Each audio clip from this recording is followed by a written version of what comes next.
A moment, if you would. Are you two the famous Traveler and Paimon by any chance? We sure are! And who are you? My name is Wikas, a member of the Academia Extravaganza Planning Committee. Have you two heard of this festival? Yep, and that's exactly why we're here. Is that so? Looks like our advertising is working. Since you're both interested, would you mind if I gave you a brief explanation of the event? So, the Academia Extravaganza is a grand event run by the Academia with a long and storied history. To be precise, it can be divided into the Wisdom Gala and the Interdarshan Championship. The gala is held annually. During this time, all 6 Darshans will set up booths throughout the city and host guests to showcase the most fascinating aspects of their school, and thus increase their influence. On the other hand, the championship is held once every 4 years. Each Darshan will send a representative to vie for the position of Grand Champion. This year, the gala is being held alongside the championship, so the mood in the city is, as they say, at an unprecedented fever pitch. Got it! Cool! Thanks a bunch for the detailed explanation! You're most welcome. Answering questions regarding the Academia Extravaganza is my job. And I actually do have something I would like to ask the two of you. Huh? Need our help with something? Well, let me begin by saying that this year's Academia Extravaganza is of utmost importance to us. Lesser Lord Kusanali and the sages came up with a plan for the Academia to recruit talented people from the desert starting next year. As such, we've invited a great number of desert dwellers to take part in this festival, so they can hopefully experience the Academia's atmosphere ahead of time. I've heard that the two of you are famous across both the rainforest and desert. With your participation, especially in the Interdarshan Championship, more people will definitely come to appreciate the festival. Exactly! Or do you mean you want us to join a Darshan? But then we would have to deal with exams and essays and stuff like that. No need to worry. The championship participants have already been selected.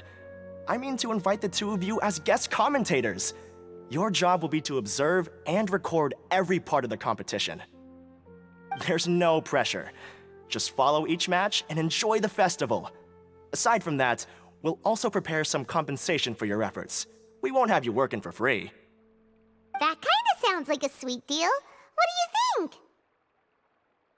Yes, 2 others in fact.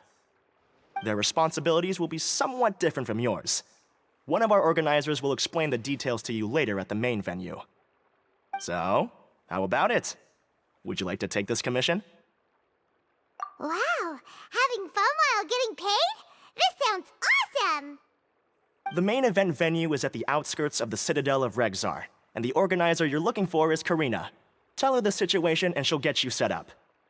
The championship is going to begin soon. I wish you a good experience serving as commentators. If you have any doubts, come find me anytime. Alrighty, off we go!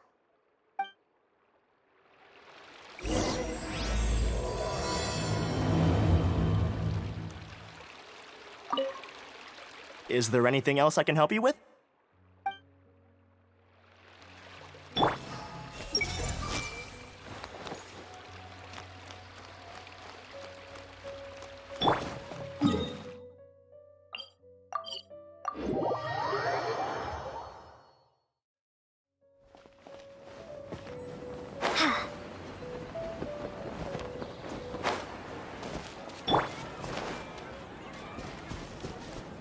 I see everything.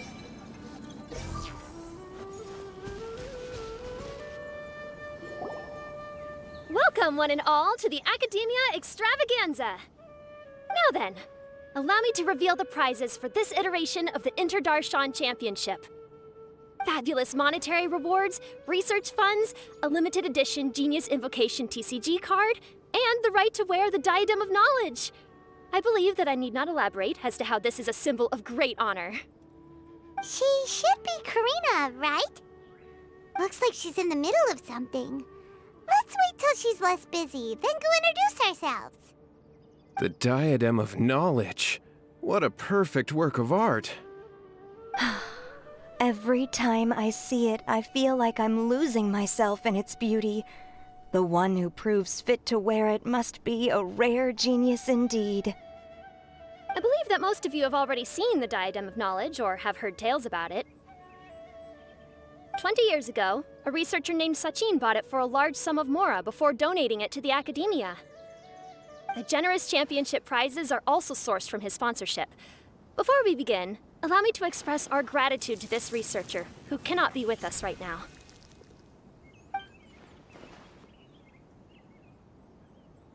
Things can only get worse. Things can only go from bad to worse. Human nature begets conflict, and conflict begets ruin. From the beginning, the seeds of wickedness have been. Hey, stop spacing out! Paimon called out to you, but you didn't respond. You okay? Did you stay up late without telling Paimon? All right. I'm sure we're all more than ready for the championship to begin. Now then, let's invite our 6 Darshan representatives to the stage. Our contestants are... Representing Amorta, Tainari!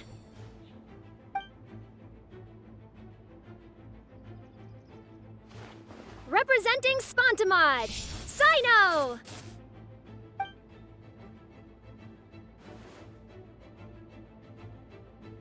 Representing Ratawahist, Layla!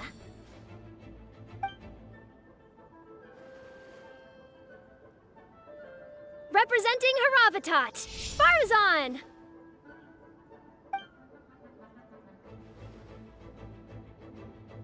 Representing Kasharawar, Kabe! And for Vahumana... Huh? Is Vahumana's representative not here yet? These introductions are pointless. Let's just get this over with. Wait a sec. Why is he Vahumana's representative? Finally, our final contestant is Vahumana's representative, Hat Guy! Oh, so that's Hat Guy. I think I've seen him before. You know who he is? I've heard that he's a researcher from a different country who nominally belongs to Vahumana. Word is that he's written a lot of political analyses.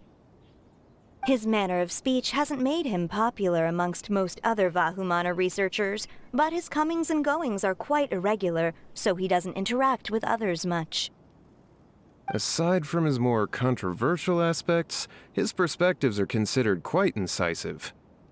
Vahumana has seen a dearth of new talent lately, and some of its existing ones are not currently at the Academia, so I suspect he might have been their only option.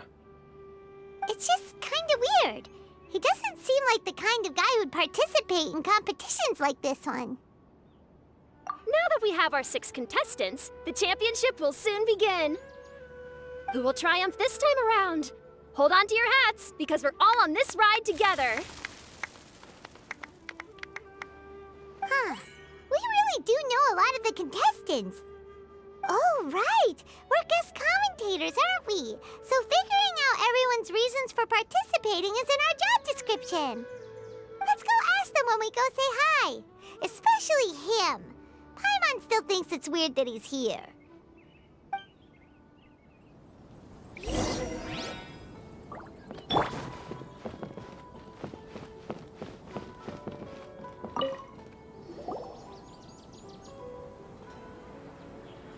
We meet again, you two. Hey, Tainari! We came here to check out this extravaganza event, and then they invited us to be guest commentators. Is that so? I heard that there would be guest commentators recording the proceedings with cameras, but I didn't expect they'd be you two. It's a pleasant surprise that you're visiting Sumeru again while I'm still on leave. When everything comes together perfectly like this, I call it the biryani factor. Because it's always rice to meet stew again. Ugh,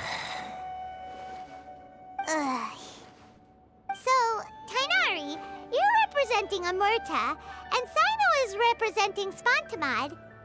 But haven't you both already graduated? Can alumni also take part in a competition? I had wondered the same thing. When I was told the news, I was actually more shocked than you are now. I later found out that anyone who has been a part of a particular Darshan has the right to participate. Graduation status has no effect. So that's a rule, huh? There are some restrictions, though. For example, sages cannot participate. Any given person can only participate in one instance of the championship, and so on. That's right. Also, there are two methods by which the Darshan representatives are chosen. One is self-nomination, and the other is to be recommended by over half of one's Darshan. You must have been a case of the latter, Tainari. I heard that quite a few of your juniors petitioned for your candidacy. Sometimes I wish I could clap a few of them over the head and tell them to spend that time on studying instead. Well, you can, but after some consideration, I realize this could be a good opportunity for me. Next month, we're having a public lecture on ecology at Gandharvaville. If I participate in this event, I might be able to utilize its popularity to promote the lecture. I'm not that concerned about becoming the champion, unlike someone here. Yes, I'm using the last of my leave for this. When I heard that a limited edition Genius Invocation TCG card was one of the prizes, I signed myself up. This year's card is a rare one indeed. It would be a shame if I missed out on it. Wait, is it some kind of super powerful card? No, it's a very common one. But it has a holographic layer. So what's the point? It's very cool. Paimon meant apart from being very cool. That is reason enough. I shall do my all to emerge victorious and add it to my deck. As someone who doesn't play cards much, I can't quite relate. But it isn't surprising that everyone has their own reasons for taking part in the tournament. Fair enough. All right, let's go find someone else to question.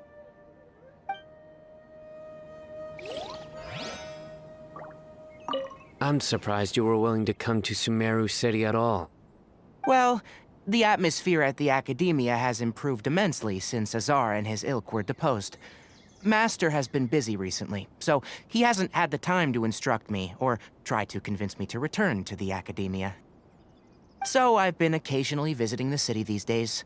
Trade and business are in greater abundance here, so it's much easier to acquire necessary research equipment.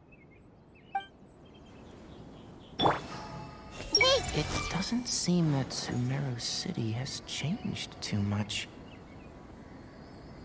I see I must get that limited edition card. Kaveh!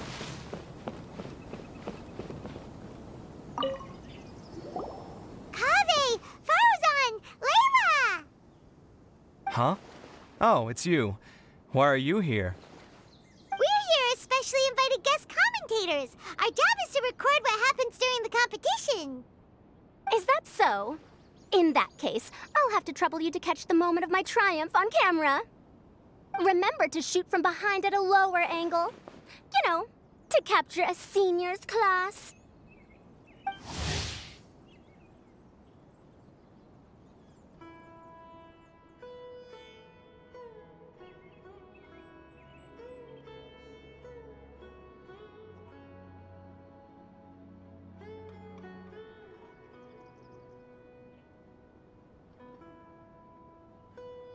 Don't get ahead of yourself now. Victory will obviously be mine. You're far too young to even consider challenging me. Kasharwar or Ratawahist, you're all children as far as I'm concerned.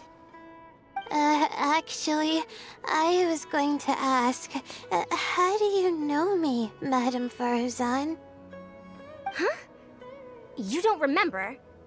I sometimes see you in the library at night. You even waved at me.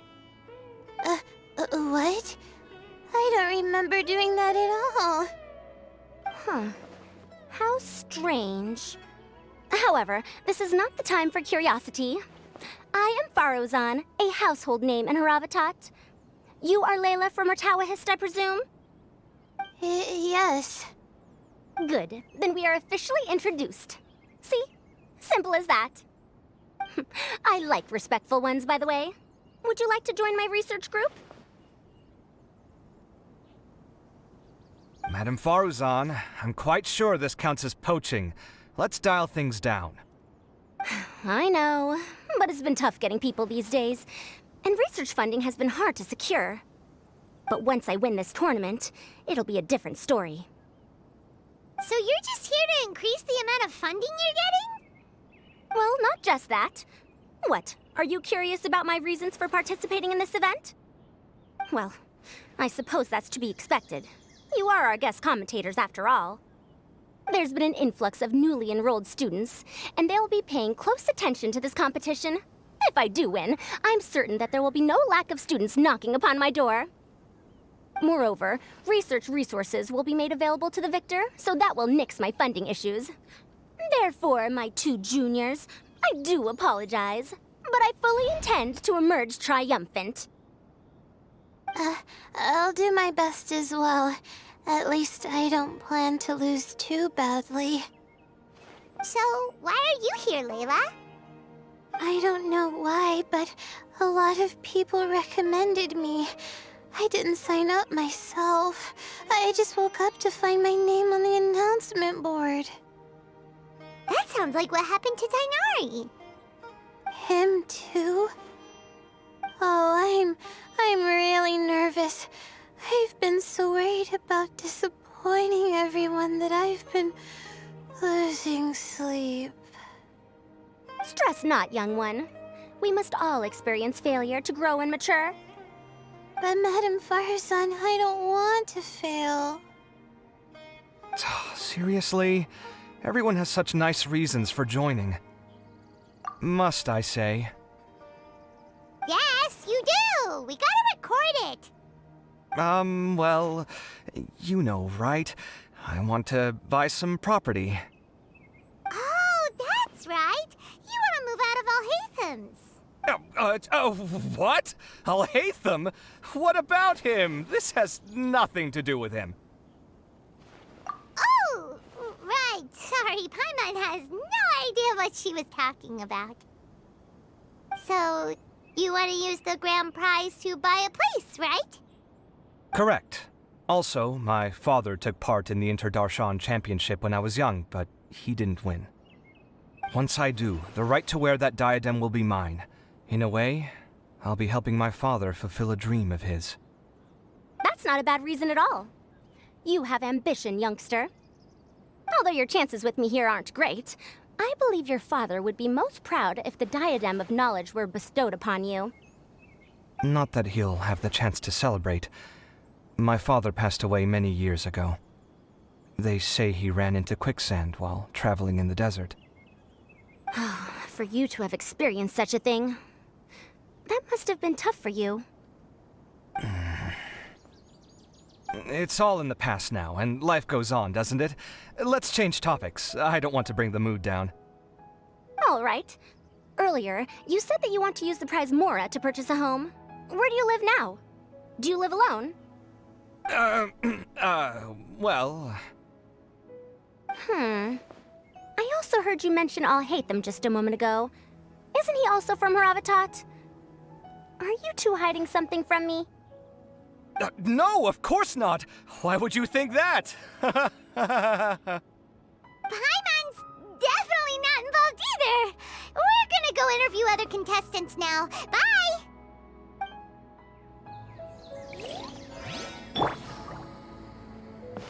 Everyone hold hands! Do I really have what it takes to represent the Ratawa Darshan?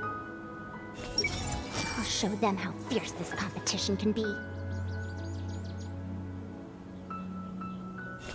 With that prize money, I'll be able to move out of Alhaitham's place. Everyone? Do you really think you can see through me?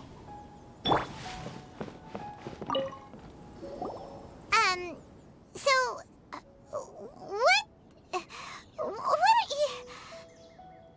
Just call me Hat Guy. That's the name I use in Vahumana. That sounds like a nickname, not a real name. So I can't go by a simple, ordinary name? Fine, suit yourself. All right then, Hat Guy. Why are you taking part in the Interdarshan Championship? We're specially invited guest commentators, so play nice and answer our questions. You could be Matra for all I care. So what if I don't answer you? What then? You... I'll tell you this much. I have an agreement with someone not to reveal my motives. You're not plotting something in secret, are you? Well, it's hard to say. Why don't you take a guess? Ugh, Paimon's had it with you. Fine, be that way. Then we won't ask you why you're participating. Instead, why did you join Vahumana? You two sure like to poke your noses where they don't belong. If I don't say anything, are you going to annoy me to death? I heard that the Vahumana researcher named Akaba was researching the Tatarasuna incident, so I wrote a few essays to refute his points. Later, when I was bored, I wrote some commentary on societal issues in Inazuma. I didn't expect Vahumana to consider me as one of them. Someone even invited me to a lecture or whatever. From start to finish, it was just the wishful thinking of idiots. A misunderstanding. There's your answer. Simple. But when Lesser Lord Kusanali heard about this, she went out of her way to get me registered in Vahumana. She used the name Hat Guy. Enough chit-chat. You're better off wasting your time with the other contestants. Someone's about to get very unlucky. Wanna guess who? How is anyone supposed to relax with you around? We've got to stay alert and keep a close eye on him. Looks like Karina's got a moment now. Let's go chat with her. Enjoy the Interdarshan Championship. This will be one to remember, I'm sure.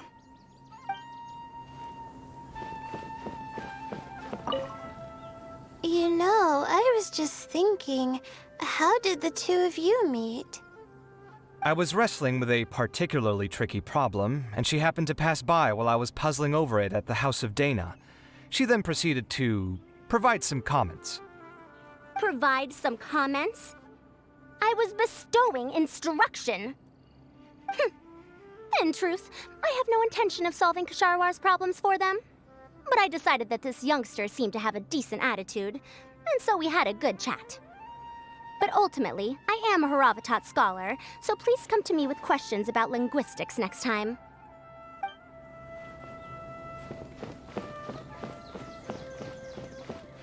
I'm surprised you were willing to come. Well, the atmosphere at the Academia has improved immensely since Azar, so I've been occasionally visiting the...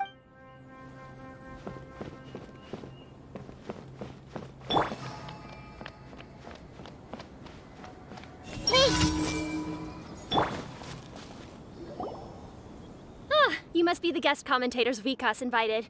I've heard about you. I saw you two having quite the lively conversation, so I thought it would be best to wait. Are you two free right now? We were actually looking for you, too. Excellent. Then please allow me to explain your job responsibilities in detail. First, please take these two things. The first item is a custom camera from the Academia. Please use it to record the competition as it unfolds. The second is an event-specific locator that will flag all participants' locations. It will also sound when one of them completes an objective. Wow! What a convenient little thing! Aside from you two, there are two other commentators. However, they will remain by the commentators area and will not be following the contestants in real time. Speaking of which, you probably know them. Alhaitham and Nilu. Oh, it's them! We have to go over and say hi later. Well, don't let me keep you, unless you have any questions for me. Why do you ask? Really? I didn't see any such person. Could I ask when you saw him? Strange. I was on stage the entire time, and I didn't see anyone come up. Paimon didn't see anyone either. Perhaps you're mistaken. However, if you have any leads on that matter, you can talk to me at any time. Hey, Traveler. Paimon. Long time no see. Dia! Candace! You two are here as well! Ah, so they're two friends of yours. In that case, I'll take my leave. May you all have a wonderful time during the extravaganza. The Academia sent us both invitations, so Dia suggested that we come together. The villagers were also encouraging me to travel outside the village. I couldn't find it in myself to turn them down. We're here now, so no point dwelling on that. Even though this extravaganza isn't a holiday or anything, it's still a big deal here in Sumeru. Merchants from all over will set up shop. There'll be tons of stuff to eat, use, and wear, more than you can count. I'm already set on helping you buy 2 new outfits. I mean, who wears the same thing at work and home anyway? I'm looking forward to it. Just being able to relax and wander the streets freely has already made my day. So, Traveler, Paimon, you two want to come with? We'd love to, but we've got work to do right now. Aw, that's a shame. Let's hang out together when you're free then. Sure! In that case, Candace and I'll head out first. Good clothing and fabrics are very much in demand. If you snooze, you lose. Oh, right. We should also get some accessories.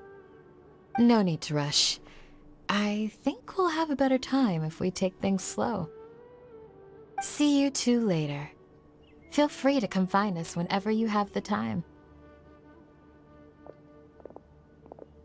Paimon didn't think that Candace and Dia would come. Hanging out with them sounds like a great time.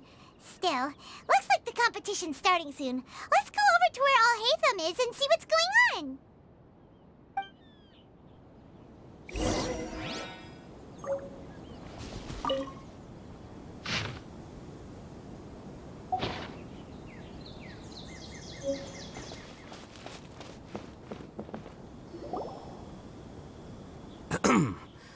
I will now announce the rules for the first round of the competition. Please listen carefully.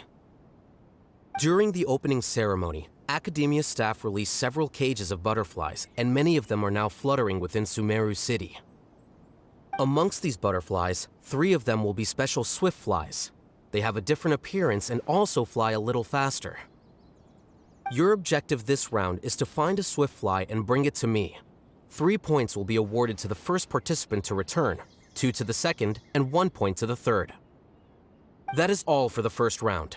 Should you require clarification on anything, please ask any of the other staff. Alhaitham's all business all the time, huh? That said, how did he get picked to be a commentator? Paimon's kinda curious. Finding 3 specific butterflies in a place as large as Sumeru City sounds rather improbable.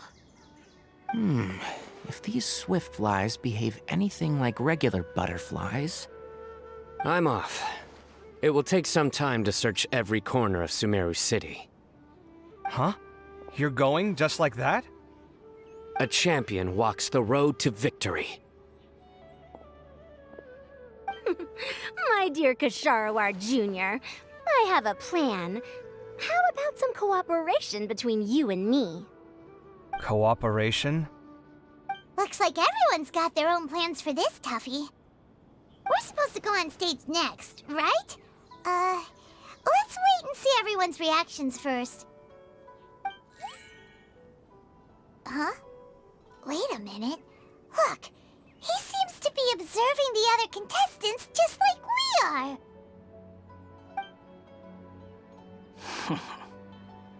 We were right not to let our guard down. Do you remember those things we made previously? Huh? You mean... It's time for them to shine. It looks like Faruzan and Kaveh have some secret plan. Oh, hello there. Madame Faruzan and I are discussing how... Shh! Hush now! The walls have ears around here. We should keep it a secret for now, but you'll find out what we have in store soon enough. Come now, let's go. Before the others act. All right, there's no time to lose. We're off to make our preparations. See you later.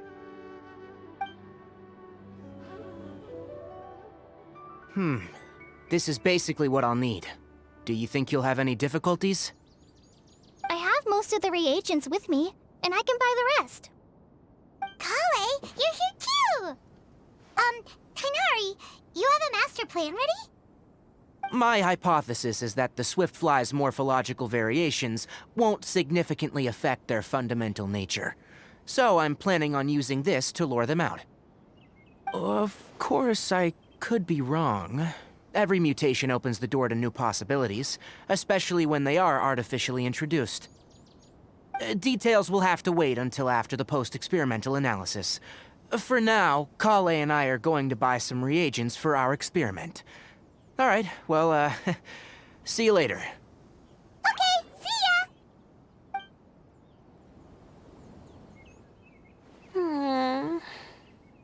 Hey, Layla! You look a little worried. Yeah, I have no idea what I should do. What color are these Swiftflies? Do they have special markings? How do they differ from ordinary butterflies? Oh, I can't even figure out these basic questions, and most of what I've learned in the past is completely useless here.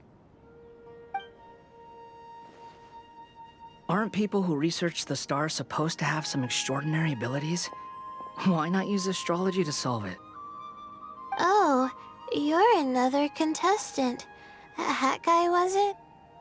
Is it that you can't use astrology during the day? Guess that skill's less useful than I thought. No, it's not like that. If it's daytime, all I need is an astrolabe. So, why don't you do that then? Mona Magistus, the astrologist, said that those who constantly use astrology to obtain things that shouldn't be theirs will eventually lose the blessing from the stars. It's just something I read in an academic publication. I really love to read Mona's essays. You're overthinking it. Power is just a tool. It just seems to me that you don't have the resolve to win this. Well, suit yourself. Wallow in your immature ideals if you like. Hey! Seriously? Just walking off after saying a bunch of mean stuff like that? Did I say something wrong just now? Thank you so much. I've made up my mind not to use astrology for this. I think I'll just try my luck in the city. To be honest, I've always been pretty good at observation, and if I'm fortunate, I might be able to find that special butterfly species. Lord Cyno seems to have found a Swiftfly. Come on, let's go check it out. Really? Where? The butterfly flew up high, and he's chasing it now. Oh, no time to lose. Let's go see. As expected of Cyno. Actually, shouldn't you two go have a look as well? The moment when he catches the butterfly will likely be one worth recording after all. I'll head into the city shortly to start my own search. I'll see you later. Alright, in that case, let's go see Cyno first, and then we can check on what everyone else is up to.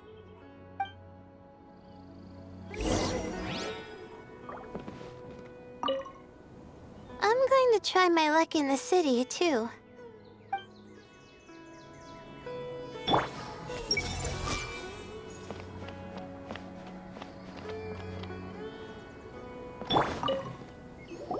This is my first time commentating for such a competition. I'm feeling kinda nervous. Nilu, how did you get picked to be a guest commentator? The staff said that spectators would be less inclined to come if the contestants and commentators were all from the academia. I don't quite understand it, but I'm happy that we're able to all meet again. Everyone hold it! Use the camera. Smile. Speak in a friendly and clear manner. That's what they told us to pay attention to, right? I didn't expect that you would be invited as well. Neither did we. By the way, how did you get picked, Alhaitham? There were several factors, but primarily the recommendation of the sages. I suppose they assumed that I'd have the free time for this job after resigning as acting Grand Sage. That said, they'd probably claim that my calm demeanor would help maintain fairness in the competition. Sounds like you've got a lot on your plate. Not really. The job itself is quite simple and effortless.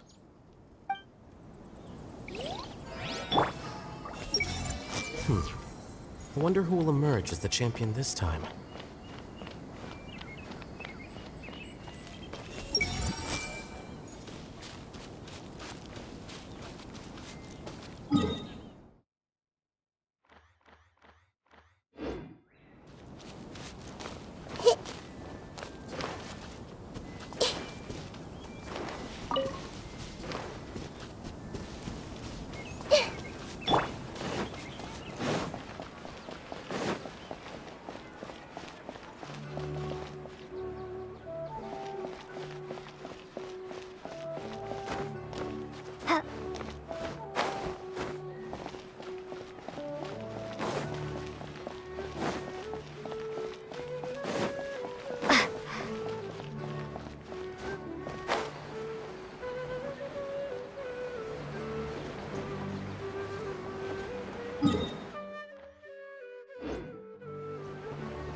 Are you sure it's all right to release so many? Have some faith. It'll be fine. Why does he have to tell the same story? I see everything.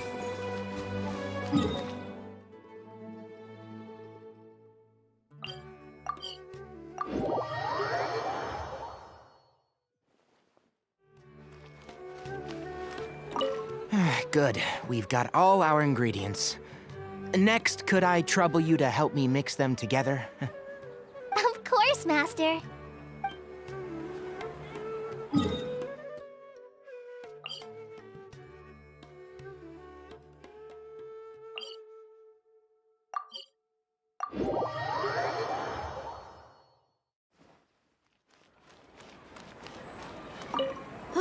What a crowd.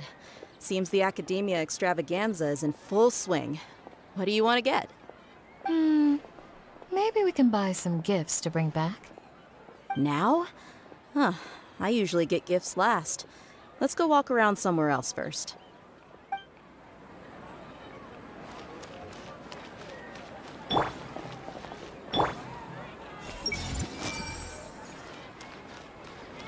Let me find a good place to...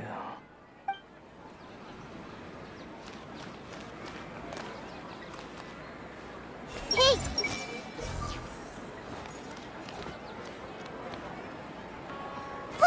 Don't you remember your adventure times, my lady?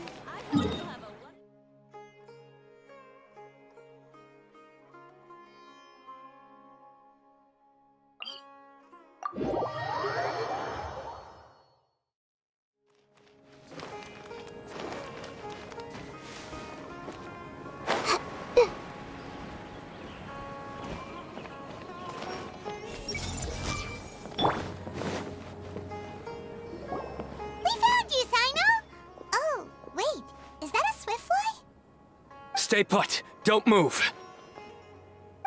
He caught it! Huh? Sino, what's wrong? This isn't what I'm looking for. It's a... Finally, I made it.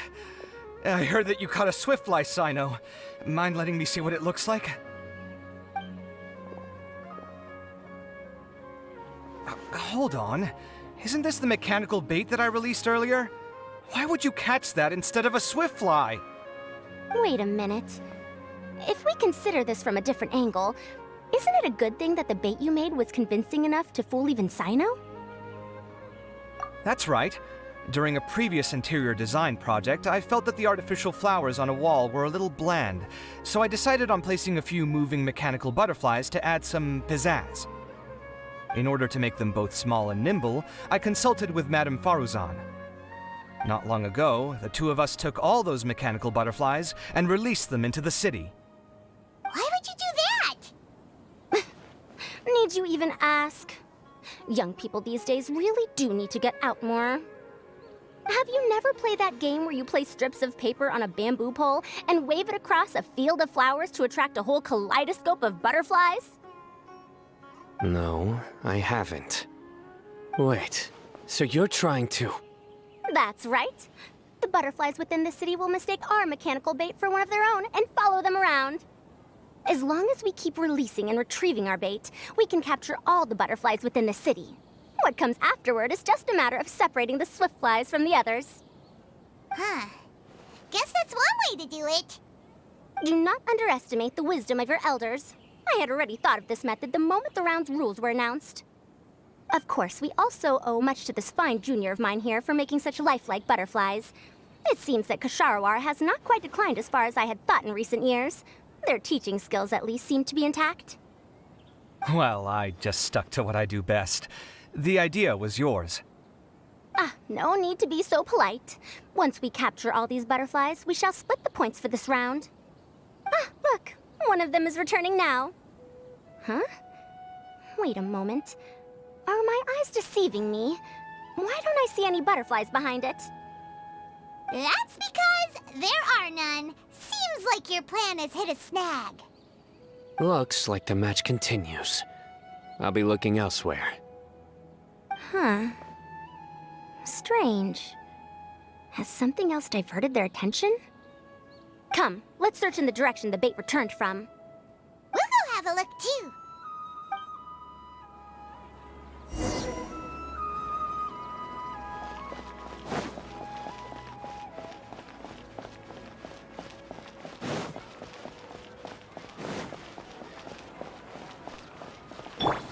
Everyone hold hands!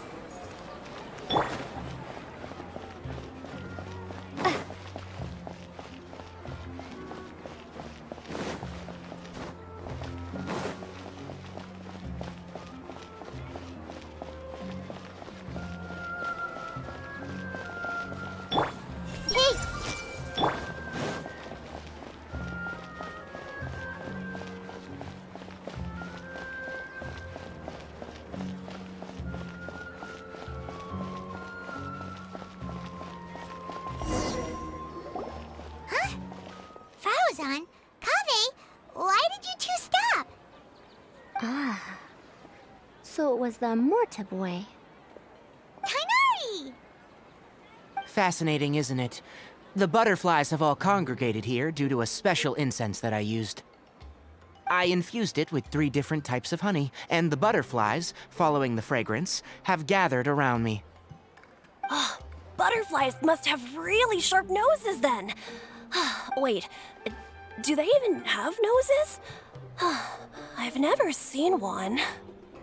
They do not, in fact, and their vision isn't stellar either. However, they can use their antennae to distinguish between scents, and their olfactory senses are generally quite advanced, allowing them to detect floral fragrances from great distances. Oh, so that's how it is. I had a pet butterfly once. I picked wildflowers and placed them in its box, but it wouldn't eat any. That's normal. Raising butterflies isn't difficult, but there are many things you should take note of. Appropriate temperature, sufficient air, and a spacious environment are examples of such considerations. You must also ensure that the food you've chosen suits their palate. Most importantly, you must curb your curiosity and avoid disturbing them while they rest. Otherwise, they may become stressed. Sorry. I liked to poke at its wings at the time. Humans tend to rear many creatures due to their aesthetic value, but not all are suited to such a process. Caring for living beings is hard work. Impulse alone is insufficient. Some prerequisite knowledge is always required. You sure do know a lot. I have a question too. I bought a scarab not long ago and it hasn't seemed very active. Can you help me figure out why? I'd like to keep a dustbird as a pet. What are some key points I should consider? Is it possible to keep a Rishbalin tiger as a pet? All right, it seems like you all have a great deal of questions. But I am in the middle of the Interdarshan Championship at the moment, so I'm afraid I can't answer them all now. Let me propose an alternative. Next month, there will be a biology lecture at Gandharvaville, and I will be sharing some interesting insights on living organisms there. If you're interested, you can attend that lecture, and if you should have any questions, just prepare them ahead of time. I'll answer questions after I've finished speaking. All right, I'll be there. Of course, please try to ask more rational questions.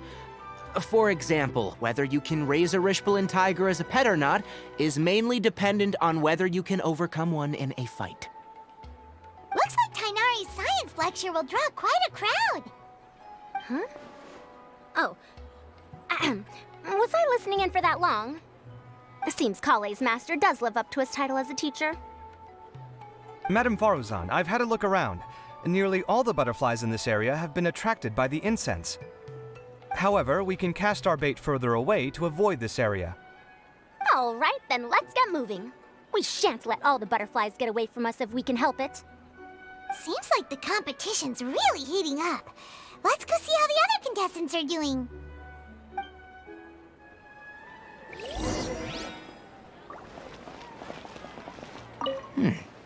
The scent is starting to fade. Seems the wind is stronger than I thought. The incense isn't going to last long. Everyone hold hands!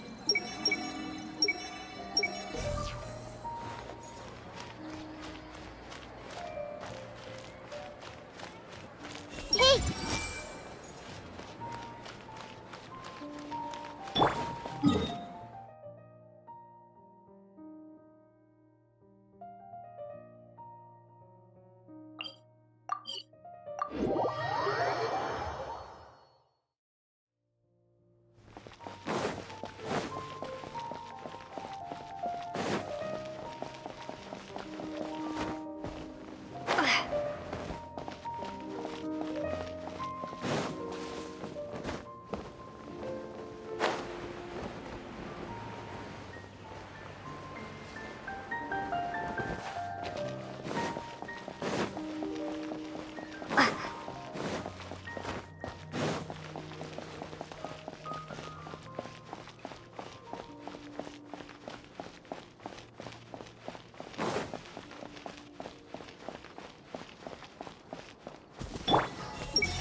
This is taking longer than I thought.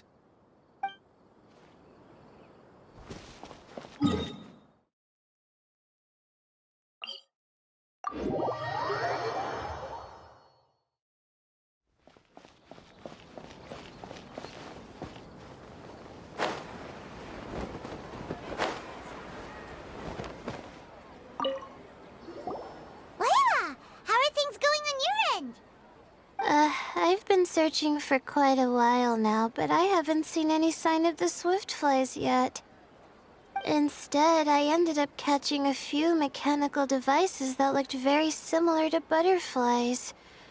I wonder where they came from. Looks like Baruzan and Kave's devices are everywhere now. I'll keep up the search.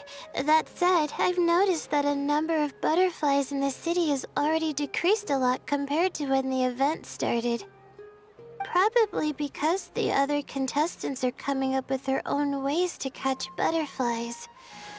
Alright, I'll do my best too. Huh? What's this? Oh, what a coincidence. I guess I just need to catch it now, right? Oh, please wait. Ah, there it goes. It's so fast!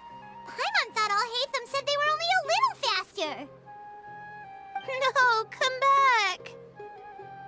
Come on, Traveler, let's go too. The locator's going off. Looks like someone's already cut themselves a Swiftfly.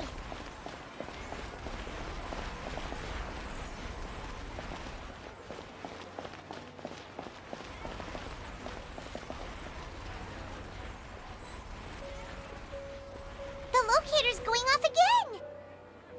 So, someone else finished too? That would mean that the one Layla's chasing is the last Swiftfly.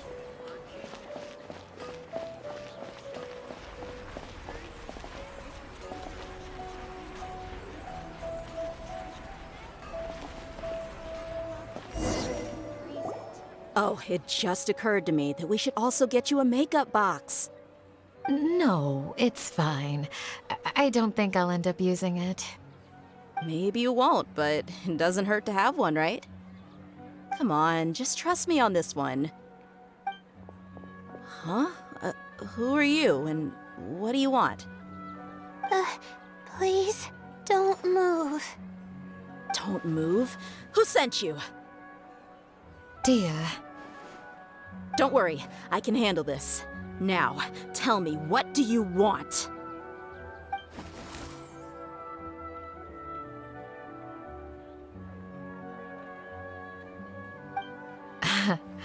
I believe she's looking for this.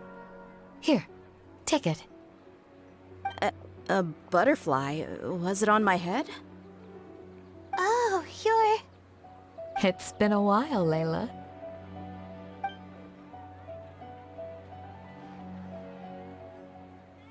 A friend of yours?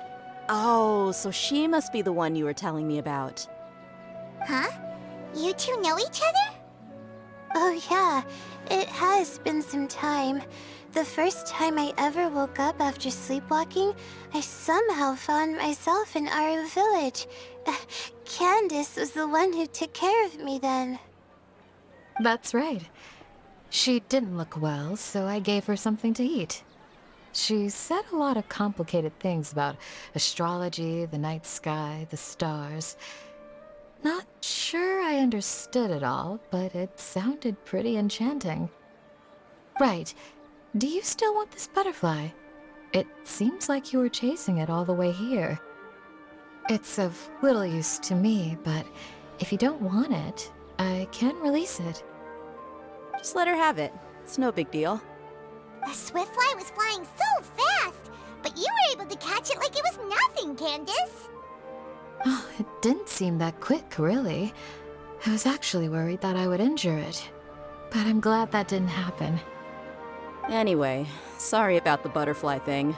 With the way you suddenly came running over like that, I thought you were hired to take us out or something. Huh. On second thought, I guess I've never seen an assassin that looks tired with dark bags around their eyes. Oh, you must be taking part in the championship. Take it from me. Don't let it stop you from getting some rest. I'll do what I can. Thank you. We'll be on our way then. See you later. Alrighty, let's bring the Swiftfly back together with Layla.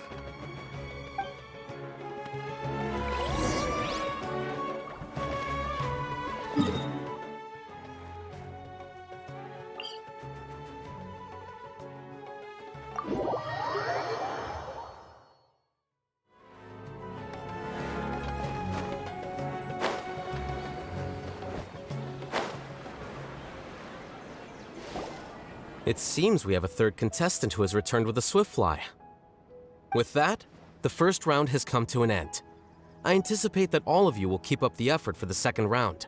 Dismissed. Your closing statement sounded so...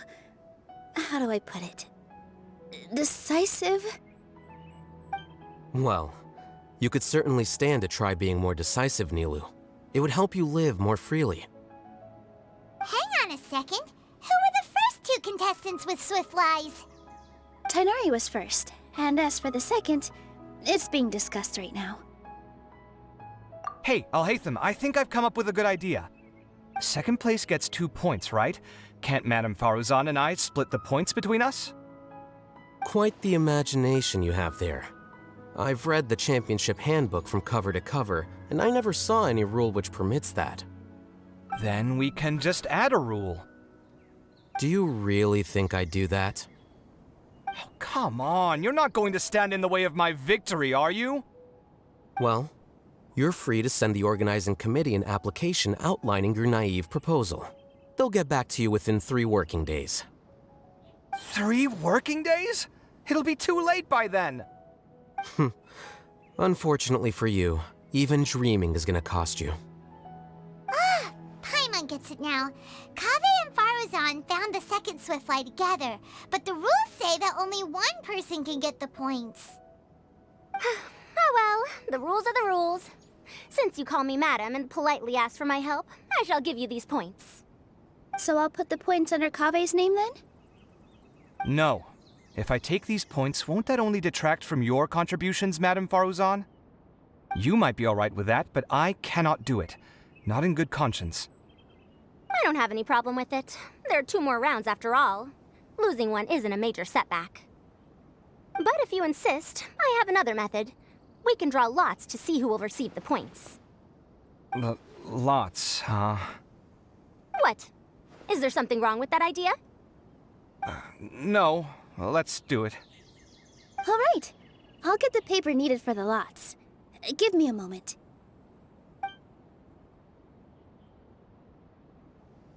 Oh, seriously?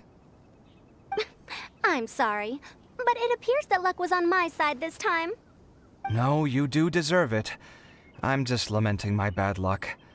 Perhaps that's why my life is rife with troubles. Indeed. It's rare to see anyone with such terrible luck be so willing to decide victory via lots. And what would you know about that? We can save bickering for later. Record the points under Faruzan, and that'll finally bring the first round to a close. The second round will be held in the desert. We'll be moving our commentator stand over to Aru Village.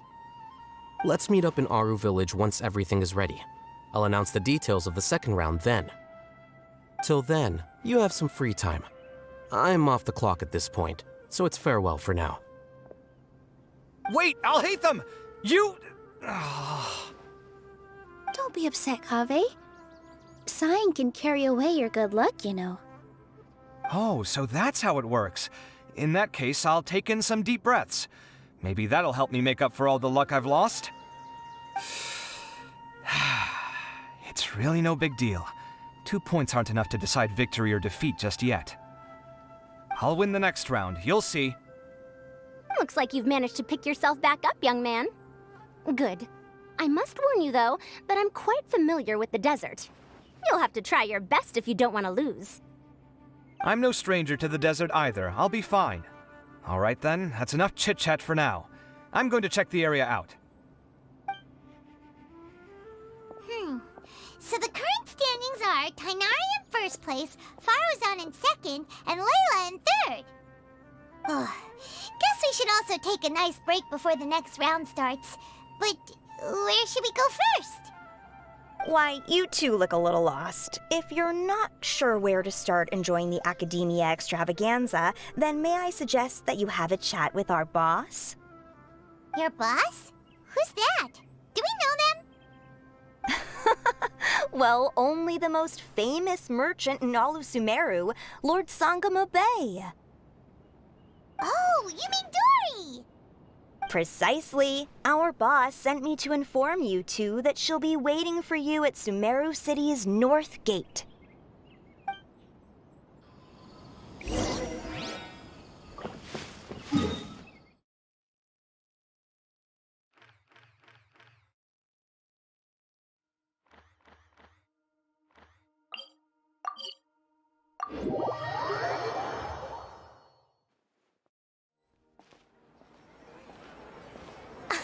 Oh, Oh, well, if it isn't the Traveler in Paimon. Hey, Dory! Are you here to attend the Academia Extravaganza too? Of course! People are practically flocking to Sumeru City. You couldn't ask for a better opportunity to do business. This is one of the entrances into the city, and it's very close to the Wisdom Gala booths. There'll be an endless stream of customers.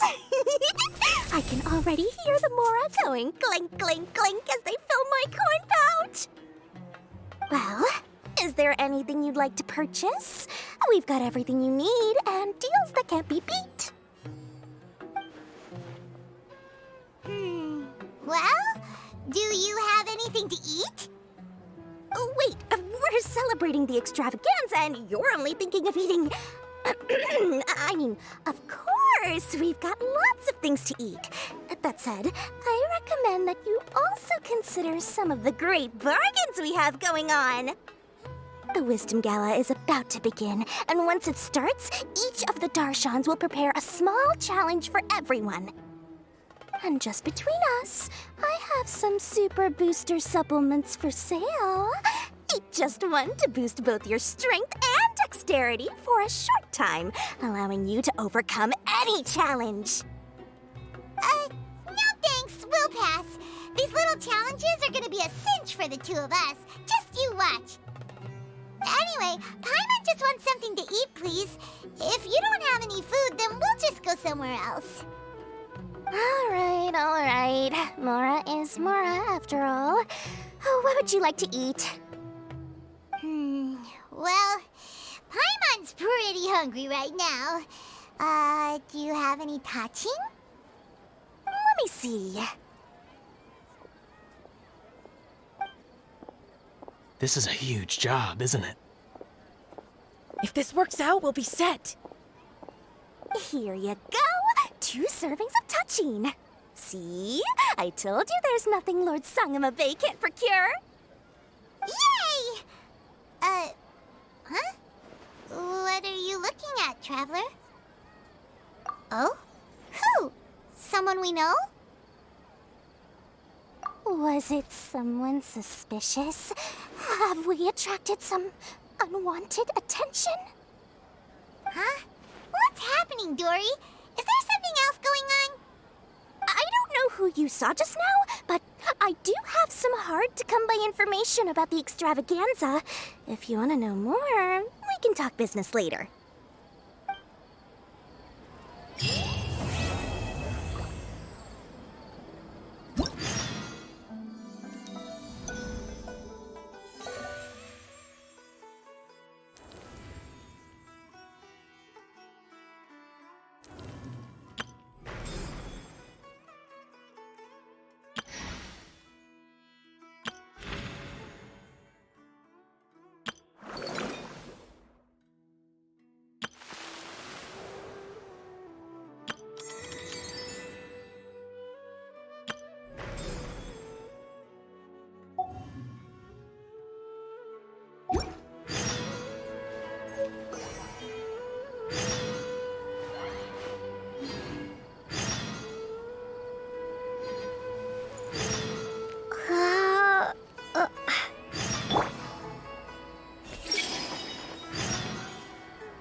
May the Dendro Archon...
Is it me, or are the bags under your eyes even darker than during the last round? Are you alright? Thanks for the concern, Kaveh. I just haven't been sleeping well lately. Even though I try to fall asleep, I can't get the championship out of my head. And before I know it, it's morning again. I know the feeling. That happens to me too when I'm agonizing over my blueprints. Do you have any tips for dealing with that? To be honest with you, no. You could say there are many things that don't have a quick fix and can only be endured. I suppose you can think of it as something akin to an illness. Sometimes there's no effective cure, so you just have to let things run their course. I don't know what's stressing you out, but I can feel all the anxiety and pressure coming from you. The next round's about to start, so chin up and do your best. Oh, okay. You do your best too. Looks like everyone's here. I will now explain the second round to you all. There are 3 leyline disruptors buried in the area around Aru Village. These devices can imitate the effects of leyline disruption and will constantly interfere with the environment. Your goal is to shut them down. The first 3 who manage to finish this task will be awarded 4, 3, and 2 points accordingly. Note that each person may only bring a set amount of food and water with them, and that leaving the designated competition zone will result in disqualification. Well, what do you think? Want to team up again? I shall consider letting you have the points on account of what happened in the previous round. That's all right. I've been here many times, and in any case, machines are one of my specialties. I doubt this will be particularly difficult. It's good to see such confidence in a youngster like yourself. I also happen to be well acquainted with this place. Let's see who will find these devices first. But aside from us, you should remember that there's a favorite for Champion. We must be careful of him. A favorite to win? Who is it? Shh! Not so loud. I mean that boy Tainari.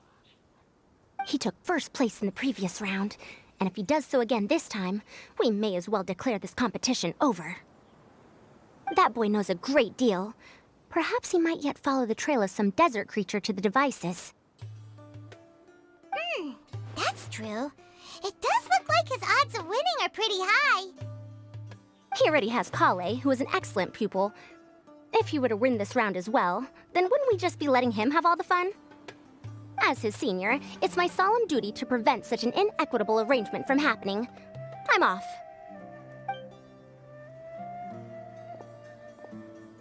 I'll get going as well. See you later. How are you feeling? I think I'm okay, but I'll take things slowly for now. Is this all the water we're getting? Sorry, that's what the rules say. While this round seems to be about how quickly you can shut down the devices, it's also testing your ability to survive in tough conditions. I knew it'd be harder than I had expected. So we'll either need to find the devices as quickly as possible, or we'll have to save our energy and wait for an opportunity. Okay, I'll head out shortly. Thanks a lot, Nilu. You're welcome. Please, take care of yourself. Well, there goes everybody. So, who should we visit this time? Let Paimon think. Oh, right! Didn't Faruzan say that Tainari's the favorite to win? Let's go look for him first.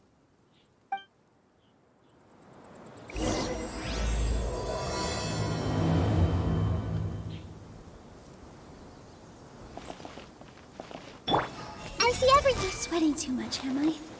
Oh, it'd be so embarrassing if that was caught on camera. The weather today might affect this round.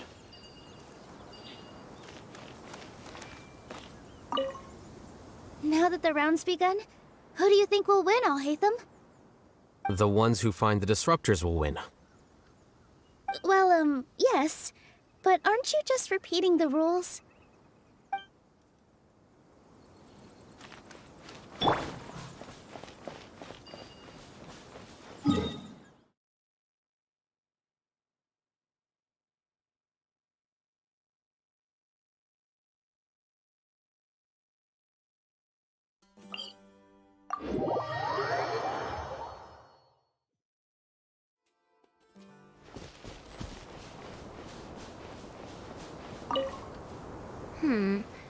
Let me see.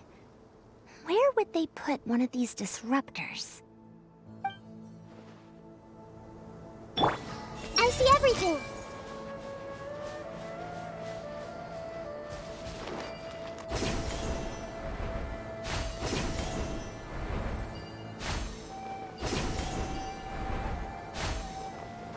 Everyone hold hands. A desert fox? Why would there be desert foxes here? Oh, whoa! Stop biting my clothes! Hey!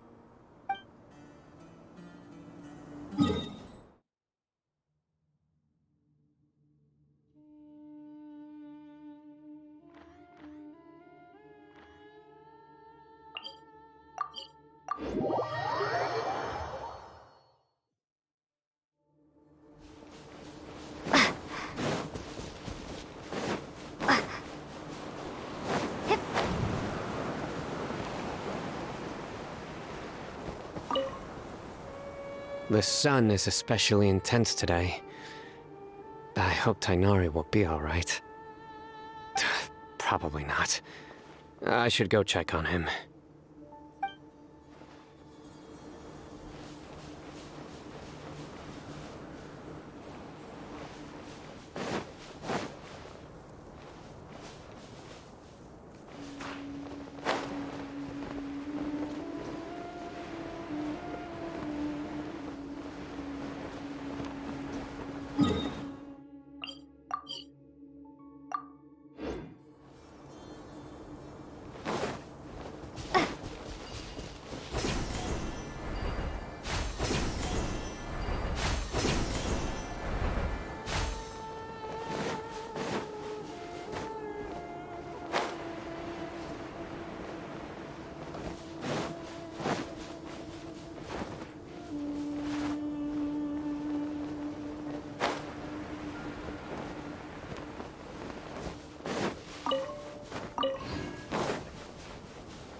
I feel a little faint.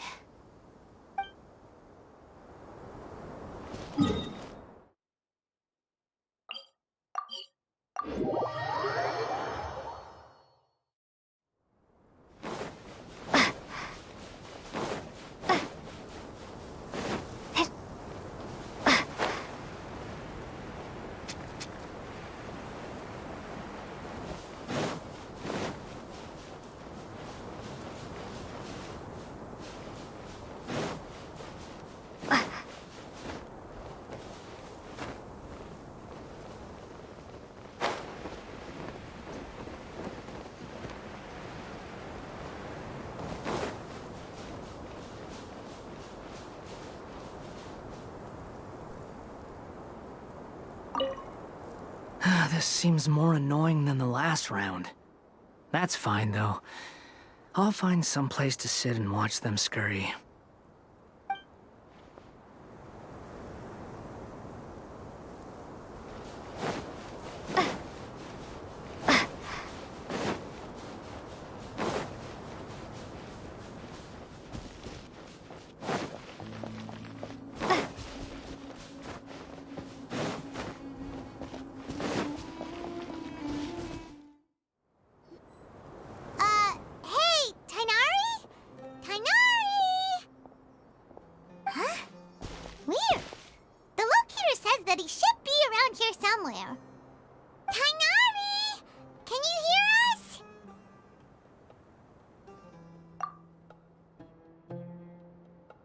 You're right!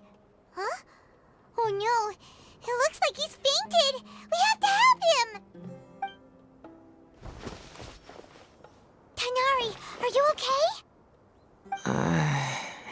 It's so hot. Oh, so you passed out because of the heat! Are you not used to getting around in the desert? That's right. I usually bring lots of water when I go to the desert, precisely to avoid this situation. I went through all my water very quickly, and with the effects of the disturbed ley lines, I started feeling dizzy.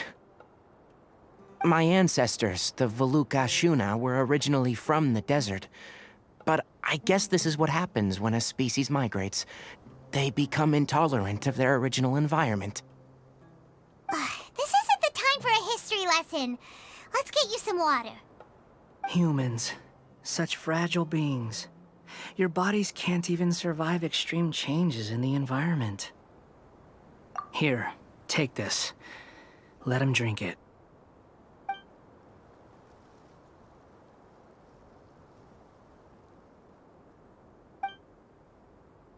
Are you serious? This had better be just normal water. Hey! You're leaving already? Paimon really doesn't get that guy. What's he up to? Anyway, let's focus on helping Tighnari drink some water first. I'm feeling a little better now. Thanks, you two. Oh, it wasn't just the two of us. Just now. Found you at last. Sino, you're here too. I was concerned, so I came back to check on you. Will you be able to go on? The fur on my tail is so dry, it's practically been singed right off. I don't see any purpose in pushing myself beyond what is reasonable. It appears I'm not suited to this particular round. I should probably just return to Aru Village and rest. Really? So you're backing out? Yes. I do have my results in the first round to serve as a buffer, so even if I forfeit this round, I still have a chance to turn things around later. Withdrawing now will allow me to conserve my energy. Continuing to push onward would be counterproductive. A wise decision. Let's get you back to Aru Village. It's fine. I can make it back on my own. Oh, stop trying to be so polite. Come on, we'll help you back to Aru Village. You two must have a lot of free time if you came looking for me. I see everything.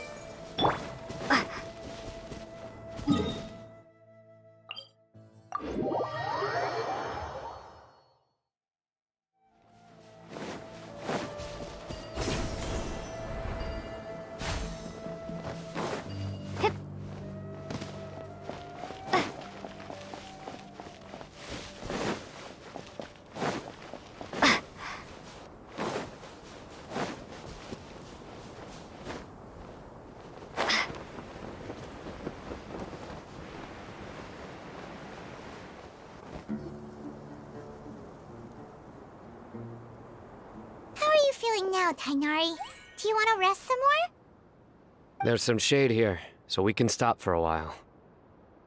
All right, let's do that.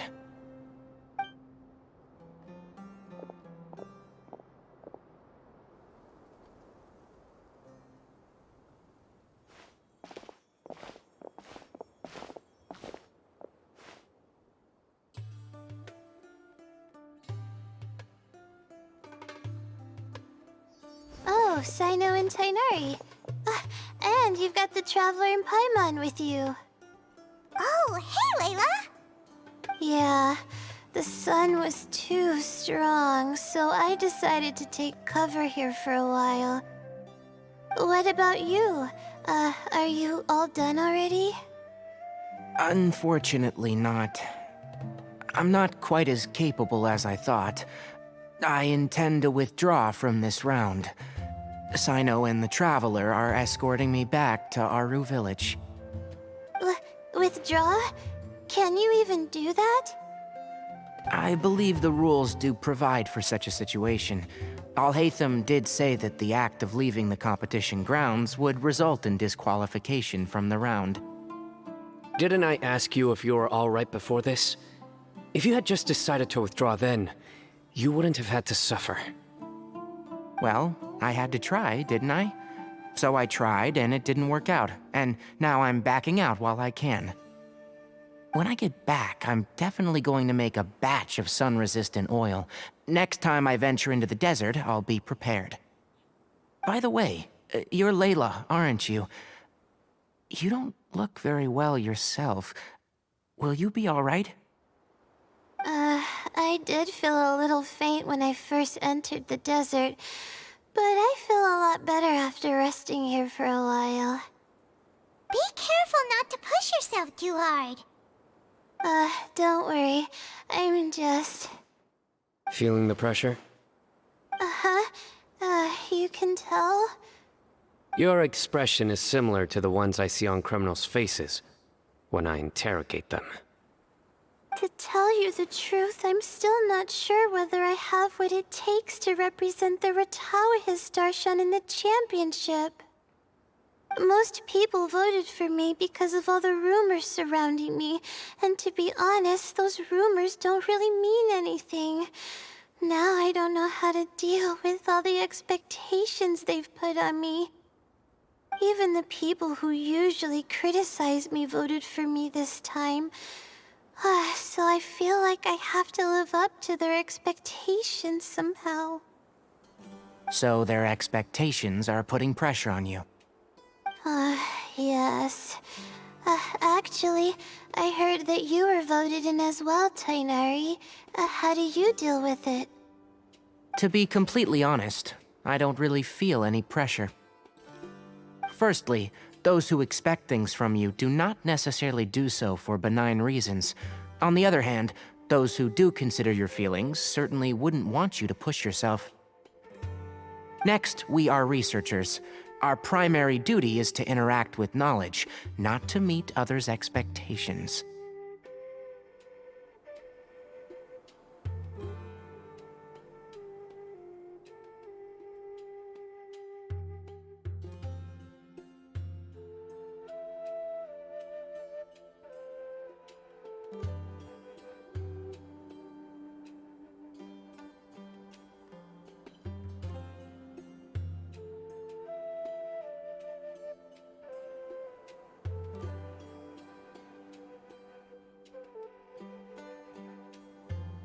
As for me, I took part in this competition to advertise for an academic lecture at Gandharvaville next month.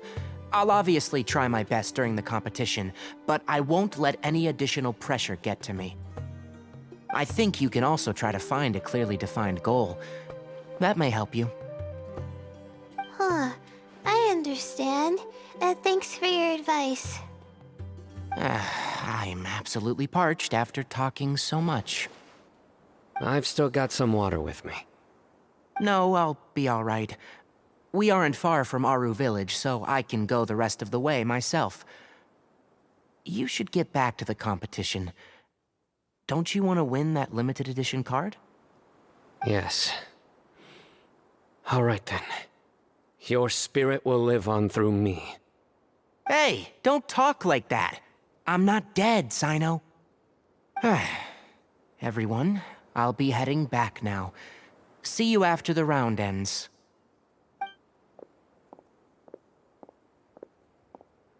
I'll continue searching for the ley line disruptors. Are you feeling better now, Layla?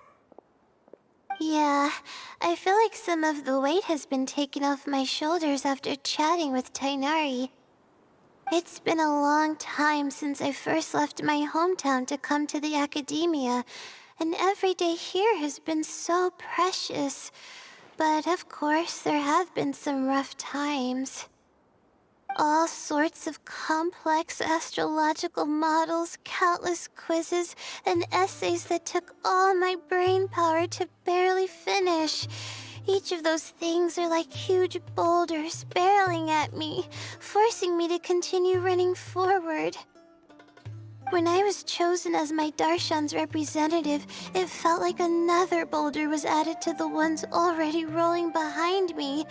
Every time I close my eyes, I think of all the people I'd disappoint if I mess up. Yeah, I think that's what Tainari was trying to tell me. You're our good friends, which is why you didn't stop him from dropping out of this round, and why you don't feel disappointed in me.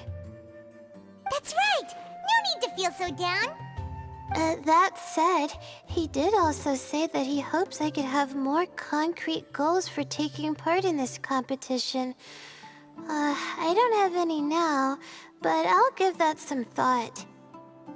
Anyway, I won't take up any more of your time. You still have to record the other contestants' progress, don't you? Perhaps they've had some breakthroughs while we've been chatting. True. We should go look for the others. Now, who's left? Tainari's dropped out for the round, and we just saw Sino. You could go see how Madame Farozan's doing. I've heard that she's quite knowledgeable about the desert, so she's probably made some progress by now. Okay, let's go look for Farozan!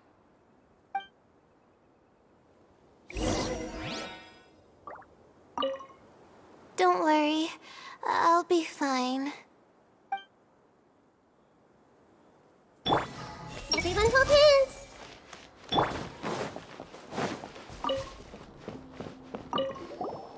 Looks like someone's taking it easy. You should be thrilled that I have nothing to do. Otherwise, that means someone's in for a very, very bad day. But if you don't get any points this round, you won't have a shot at winning. It's not like I care about winning or clout. Really, the real prize for me is watching all these people fight over something so useless.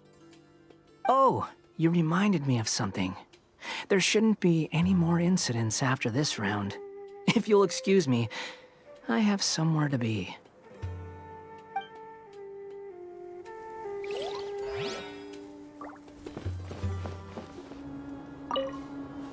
I will never give up.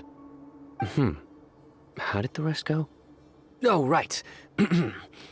I will never give up. My will is my greatest weapon.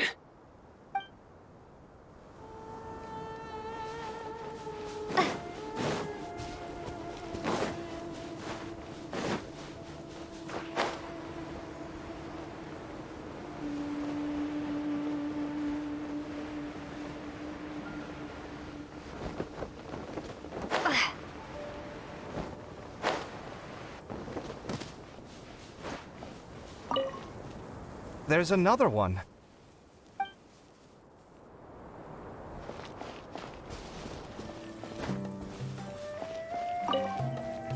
I didn't expect Tainari to drop out. Being able to acknowledge one's own weaknesses is a rare quality.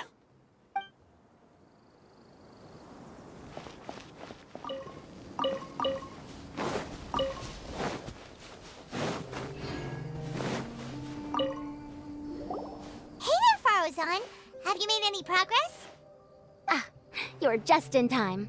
I'm about to start digging right here. Oh, you found the leyline disruptor already? Such a simple problem could never confound me. Not long after entering the desert, I discovered a primal construct that was acting abnormally, so I followed it all the way here. Once I got near here, it suddenly disappeared. Something unusual must be happening around this area. You're a true expert, Madame Farozan. You knew what to do right away. Well, I do happen to have more experience than most. But that aside, has anyone completed this challenge yet? Nope, not yet. Well then, I suppose I'll be the first. What about that boy Tainari? Oh? And why's that? He's not used to being out and about in the desert. Huh. I didn't think he would have such a weakness. I suppose he could use a bit more training. What about the others? Is that Ratawahist girl still a bundle of nerves? Tainari gave Layla some advice, and she seems to be doing a lot better now. Sino just started his search for the disruptors, and as for that guy, well, who knows what he's thinking. And what about Kaveh? Has he found a ley line disruptor yet? Paimon doesn't think so, or our locators would have already let us know. Strange. What's he lollygagging for? With his skills, you should have heard something from him by now. Well, I'm afraid the most thrilling moments are already done here. You should probably go find Kaveh and see how he's faring now.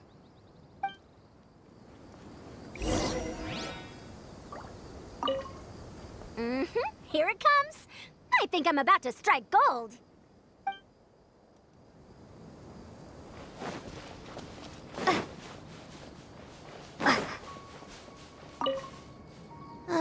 I think I'll start by doing a loop around the competition zone.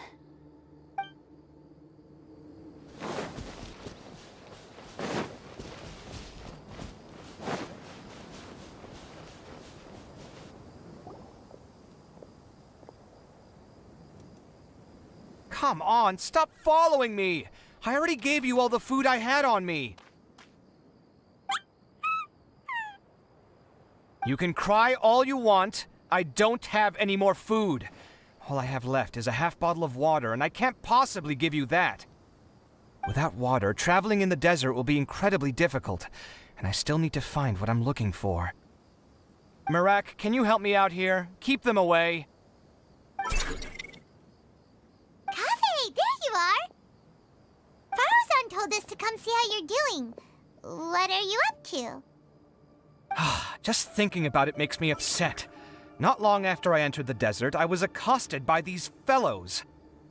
I don't know why, but they didn't leave the competition grounds, and now the ley line disruptions have left them confused and circling around the area. The moment they saw me, they wouldn't leave me alone. They even cheated me out of my limited food supply.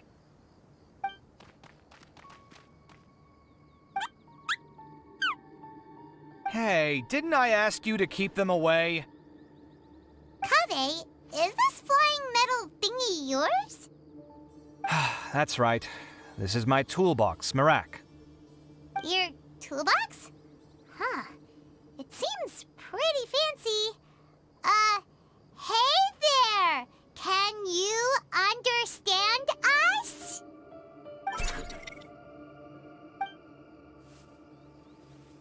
Sometimes I need to carry things when I go out, so it's handy to have a portable toolbox. Well, this definitely doesn't look like an ordinary toolbox, that's for sure. It's a long story. When I was working in the desert, I ran into a merchant group who had a machine core they excavated from some tomb. It was clearly from King Deshret's civilization. His technology still isn't fully understood, and Kasharawar has many different opinions on this topic. Our current theories cannot explain such mysteries. Upon seeing such a rare, complete specimen before me, I forked over all the mora on my person to purchase it. Some time back, I wanted to make an automated case that could store my offloaded items. With that core, I created Marak. It can't understand commands that are too complex, but it can serve as my assistant and help me with things like mapping and surveying. Most importantly, it can't talk, so it can't give me any attitude. Oh, yes. Thanks for helping hide the fact that I live at Al-Haytham's place earlier. Sorry. I hope this season of my life ends soon, so I can get things back on track. Things just started going downhill at some point. Maybe it all started when my mom remarried and left for Fontaine. Or maybe it all started when I spoke to Al-Haytham in the library. Or maybe it's because constructing the Palace of Alcazar's burned through my funds. I'm still paying off the debt from that one. Oh, when's this going to end? Now that I think about it, I guess we're all unlucky here. It's not like any of you asked to be trapped in a ley line disruption. Okay, let me get you all out. Kaveh, aren't you going to look for the ley line disruptors? Yes, but I can't just leave them here, can I? Oh, forget it. The more I think about this, the more I feel a headache coming on. I'll get back to searching once I get them out of here. Time's a-wasting. I'm off. Kaveh looks like he's conflicted. He really wants to win, but he can't ignore those he wants to help. Paimon's always felt like he's the type who easily gets himself into tough spots. Paimon doesn't mean this in an insulting way, but he seems like the kind of guy who'd be really easy to take advantage of. Whoa, someone's done already! Paimon also wants to know. Let's go back and ask Alhaitham.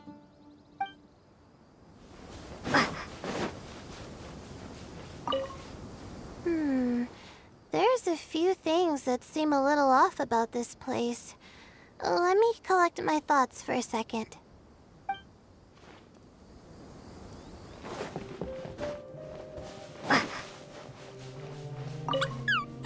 Shh, quiet. I'm currently trying to find a way out of here.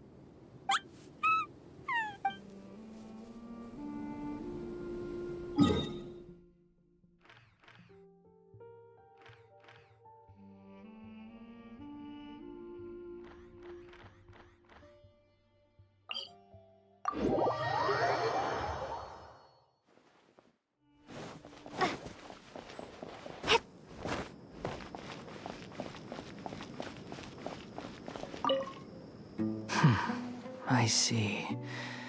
20 years ago.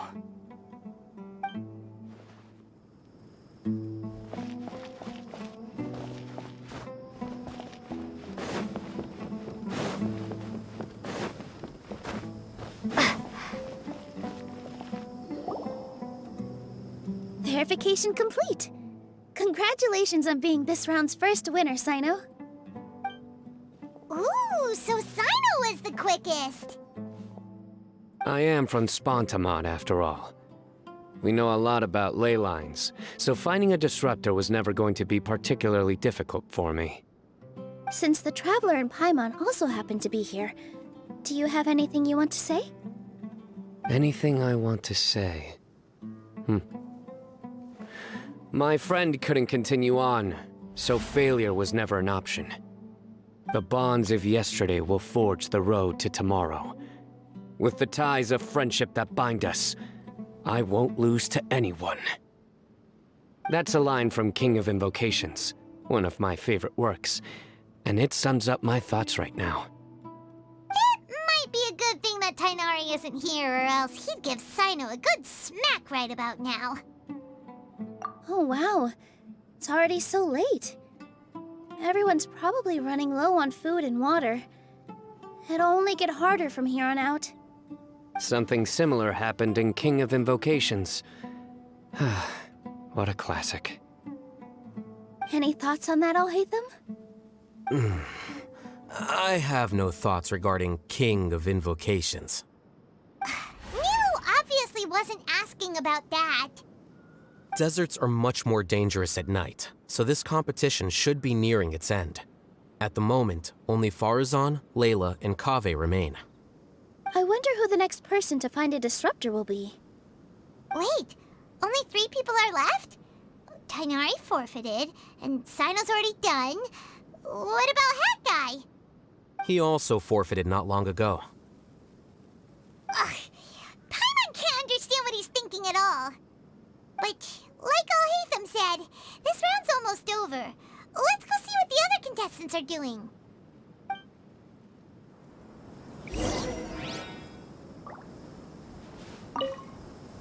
Things are really heating up now. You can feel the contestants' passion too, can't you, Alhaitham?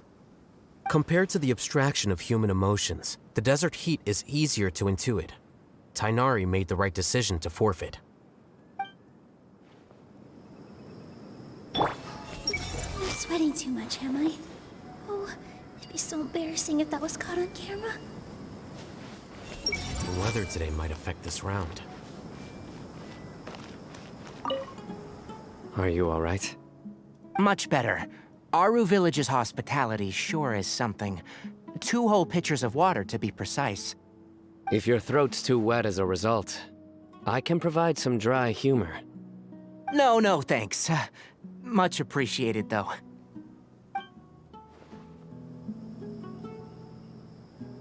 Hey!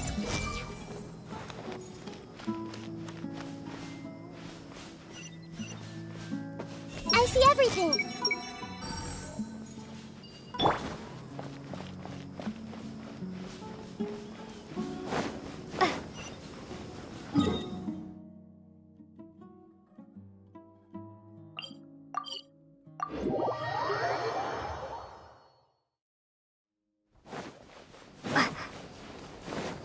How weird. The locator says that Madame Faruzan's nearby, but where?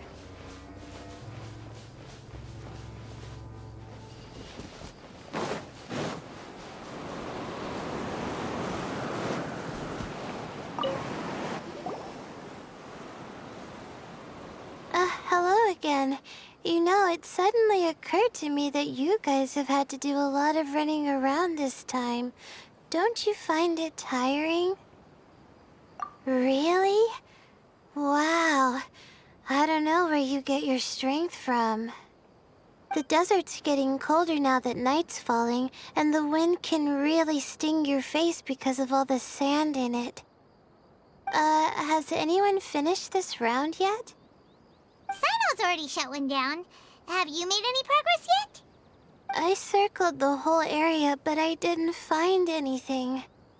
But I did have the chance to think some more about that thing that was weighing on my mind, and I realized something. Well, my fellow Ritawahist members must have all put my name forward for different reasons, and maybe a lot of them only picked me because they wanted to watch me make a fool of myself.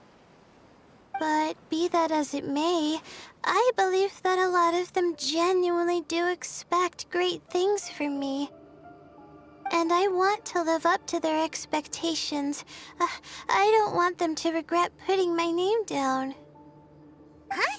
But doesn't thinking like that put a lot of pressure on you? Of course, that comes with some amount of pressure for sure. But now I've thought about it, I don't feel like this is something I have to do. Instead, it's something I want to do. That may not sound like a huge difference to you, but it's helped me relax a lot. So don't worry about me. Well, that's great! Also, now that I've relaxed, I'm suddenly really sleepy. I think I'll just take a quick nap.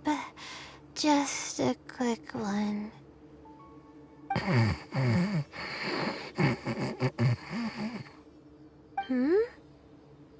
But the competition isn't over yet. Oh, Layla. She's really a bundle of nerves, isn't she? Wait, you're...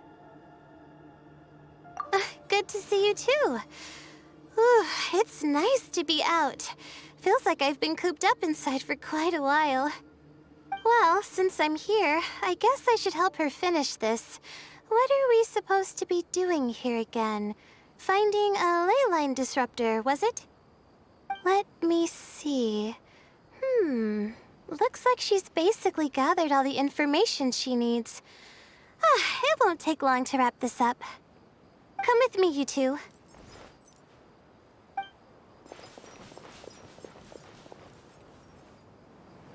Do you ever get the feeling that the ley lines have a regular flow? Similar to the way that celestial bodies follow fixed orbits. If we were looking down from on high, I wonder whether we'd find that the ley lines are just the reflections of the stars upon the Earth. Not all astrological phenomena can be directly observed. Some are deductions based on other details that we know. It's the same situation with the ley lines. The parts of them that are hidden underground can be identified via elemental energy, sound, and other phenomena.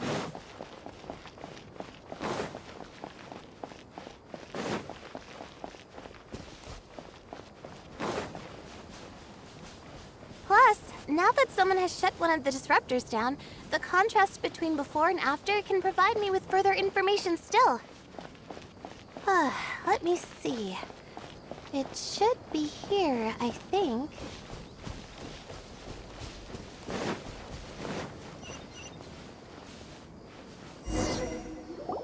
Ah, this should be it, right? I'll turn it off. That should restore the ley lines in the area to normal. Nice work! Again, I didn't do any of the real work. I'm just wrapping up. She'll probably wake up soon. No doubt she'll be a little disoriented at first, but once she's got her bearings, she'll go and report that she shut down this disruptor. Will you be staying here for a while? Or are you going to check on the other contestants? Oh, time to check our locator. Whoa, it looks like Kaveh and Faruzan are headed towards the same place. Perhaps they're about to find the last disruptor. Also, speaking of Kaveh, he's an interesting one. Huh? Why do you say that? Before the second round, he had a chat with the other me. He said that worries can be like illnesses. They don't always have a magic cure. Sometimes you just have to endure them as best you can until they run their course. But the way I see it, his situation is much worse than my other self's. She just hadn't found what she wanted to do at the moment, which is why she felt lost. Kaveh, meanwhile, knows what he wants to do. He's convinced that he has to win, and yet he still seems conflicted. He doesn't have a second personality, but somehow he still seems that he's at odds with himself in some way. I don't know exactly how to describe it. It's like he's smiling on the outside, but there's no joy inside, only sorrow. Still, who knows?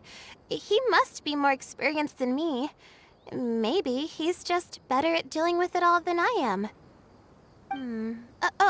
But back to the topic of wrapping up.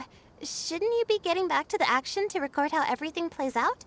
Last one, then the round's over. Oh, true. Okay then, guess we'll be going now. We'll keep everything you said in mind.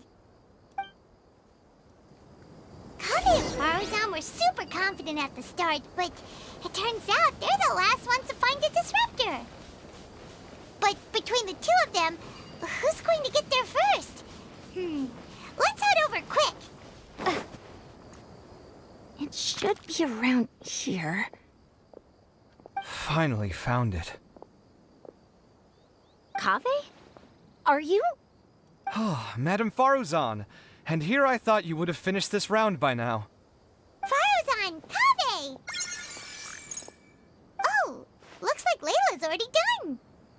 I didn't expect that you and I would find a disruptor at the same time. How are the other contestants doing? Tainari and Hat Guy forfeited, while Sino and Layla are already done. You two are the only ones left. Huh? That's weird. Didn't you start digging really early on? Yes, I kept digging, but instead of finding a disruptor, I found a ruin. I fell down pretty deep, and it was completely dark in there. It took me quite some time to unlock the various mechanisms and return to the surface. That's actually really impressive. Finishing a week's worth of trials in such a short time. Huh. That's pretty amazing, Madame Faruzan. What about you? Why are you so late? I encountered a lot of lost desert foxes along the way, and I brought them to the outskirts of the competition zone. When I came back, I was absolutely parched. And then I blacked out. Probably from the heat, you know?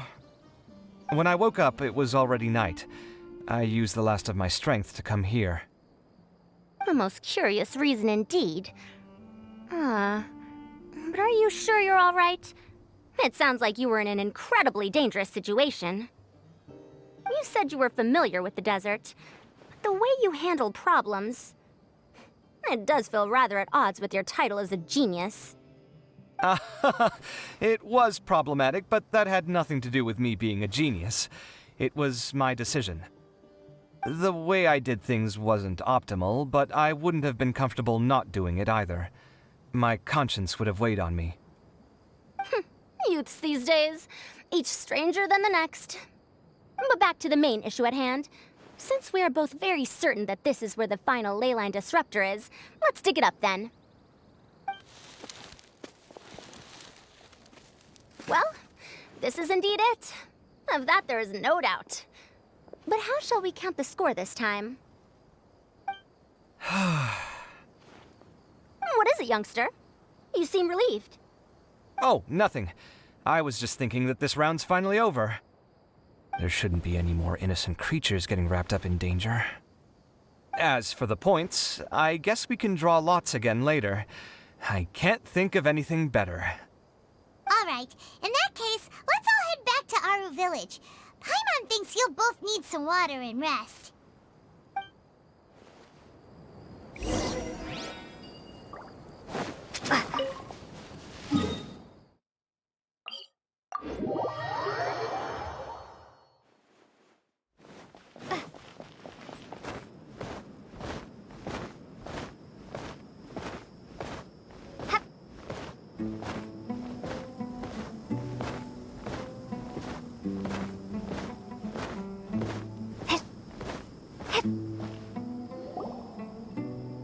Looks like the second round is over. I wonder who is faster, Kaveh or Madame Farazan? Huh? Where's Madame Farazan? She went to get water. She'll be back shortly. We basically arrived at the same time, so we'd like to draw lots again. You get caught up in some things so easily, like drawing lots. I'm not caught up in anything! Don't make it sound like I take pleasure in having bad luck! Really? Then should I say that you have a curious affinity for drawing lots? I'll go get the box and slips of paper for the lots. Please wait a moment. Oh, here we go again. Let's see how I fare. I got it! Did you see that? I won! Congratulations! Looks like Kaveh's luck's taking a turn for the better! Oh, finally! After all this time! It looks like you've been rewarded for your tribulations in the desert. This round's points are yours. And with that, our second round is done. Sino, Layla, and Kaveh are our victorious contestants. As for the current standings, let me see. Sino and Layla both have 4 points, putting them both in first place. The rest in descending order are Tainari, Farazan, Kaveh, and Hakai. The next round will be the final one. Please rest up before then, everyone. I heard that some stalls at the Wisdom Gala are debuting new games, so feel free to drop by if you're interested. Otherwise, see you next round.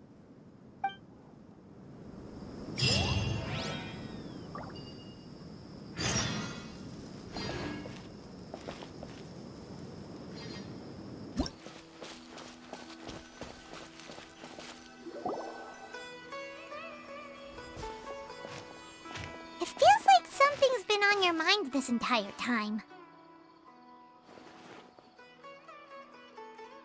Traveler, Paimon.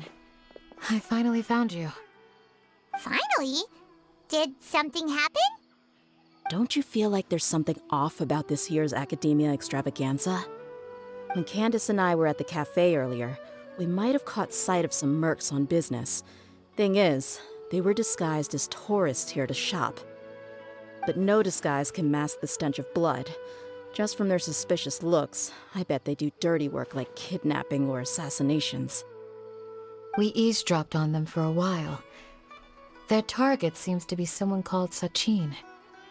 Sachin? Isn't that the person who Karina mentioned during the opening ceremony? He's apparently the sponsor behind the competition prizes and the Diadem of Knowledge, but he hasn't shown himself at all. Sounds like a rich person, all right. It makes sense now. The Eremites have been struggling to make ends meet recently, so a lot of groups have been doing private work that involves the rich. In their words, one gig sets you up for half a year. Just one job like this nets them enough mora to take it easy for a while. The extravaganza has brought many tourists to Sumeru City all at once, so it's likely that they took advantage of the bustle to sneak in. Dia and I wanted to directly capture them, but they were on guard and made some excuse to slip away. I would have tied him up if it wouldn't have caused a scene. Who's legally supposed to take care of this kind of thing? The Matra or the Corps of 30? If Sino were here, he'd definitely get involved. Why don't we head over to the Academia and tell Amatra? Thanks a million, you two. Not at all. It was coincidence on our part as well. Yeah, don't sweat it. The Eremite's reputation is gonna get even worse if these scumbags succeed. But this is Sumeru City. Candace and I don't have as much freedom to act here, so we're leaving this in your hands. Should you require our aid, come find us at the cafe.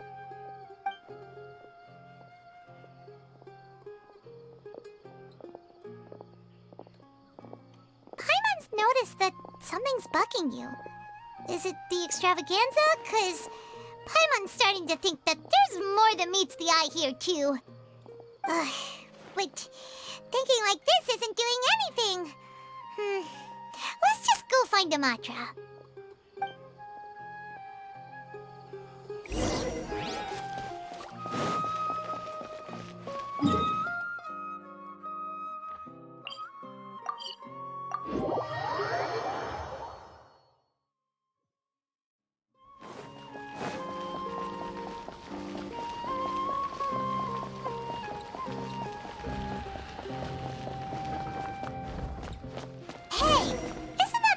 We investigated Siraj with? Arav, wasn't it? Let's go talk to him. Hello, both. It's been a while. Do you have any issues to report? Someone's planning to kidnap Sachin. Goodness. Though I suppose it's not all that surprising. The growing popularity of the extravaganza has given him quite the reputation boost as its sponsor. He's seen as one of these super rich types. Well, since he's got a target on his back now, shouldn't you send some people to protect him? To tell you the truth, we've thought about doing just that. However, Sachin apparently prefers to spend most of his time out doing field work, and hardly ever comes back to Sumeru City. No one has been able to contact him. Our only lead is something he once said. Each time the Interdarshan Championship is held, I will be watching from close by to choose a suitable person to inherit my estate. Assuming he remains committed to that promise, then he must be right here in the city somewhere. I suspect that the Eremites in question must have heard about that as well, and decided to come here and try their luck. So they shouldn't know where Sachin is either, right? I would assume not. Anyway, Mahamatra Saino is still on vacation, so I'll handle this. Don't you worry. A couple of kidnappers aren't gonna get very far in Sumeru City these days. I have my ways of forcing them out into the open. All of that said, if you're interested in Sachin's story, why don't you try tracking him down as well? The sooner we ascertain his whereabouts, the quicker we can act to ensure his safety. I mean, you could task all the Matra and the whole Corps of 30 with someone's protection, but if the client doesn't show themselves, there's nothing we can do to help them. Fair point. Guess we should start searching for him too, but where should we start? None, I'm afraid. He's never committed any crimes or broken academic protocol, so we don't have a very detailed file on him. I've heard that Alhaitham has now stepped down from his post as acting Grand Sage and is back to being the scribe again. Maybe it's worth checking to see if he knows anything. Good idea! Okay, we'll head back to the extravaganza venue and see if we can find him.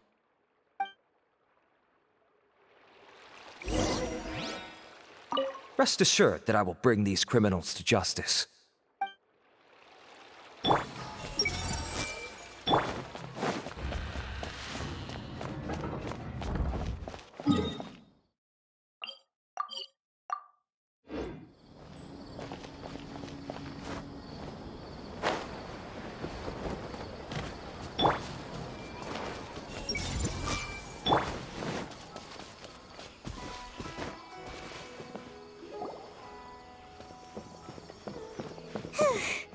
Hey, Nilu, have you seen Alhaitham anywhere?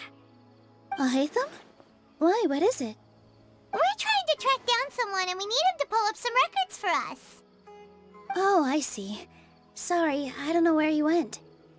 He's always the first to leave after the competition ends, and he never tells anyone where he'll be going. Huh. Yeah, actually, that sounds about right for him. Let me think. To be honest, he doesn't seem very interested in the extravaganza, so he probably doesn't stick around longer than he has to.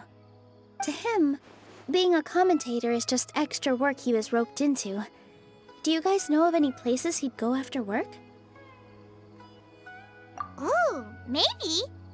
Paimon remembers that his house isn't that far from here, so we might as well check it out.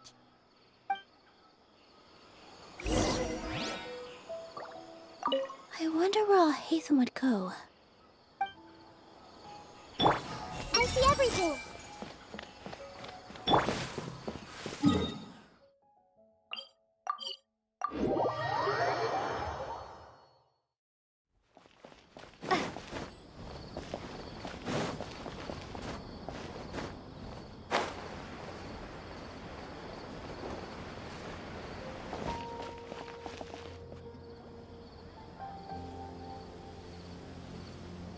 Let's try knocking.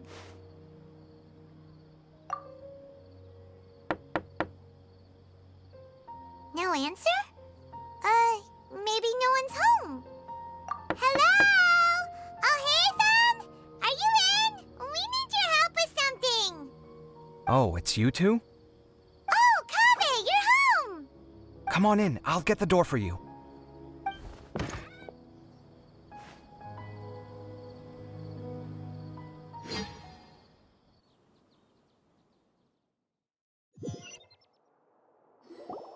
We didn't hear a peep when we first knocked. We thought no one was home.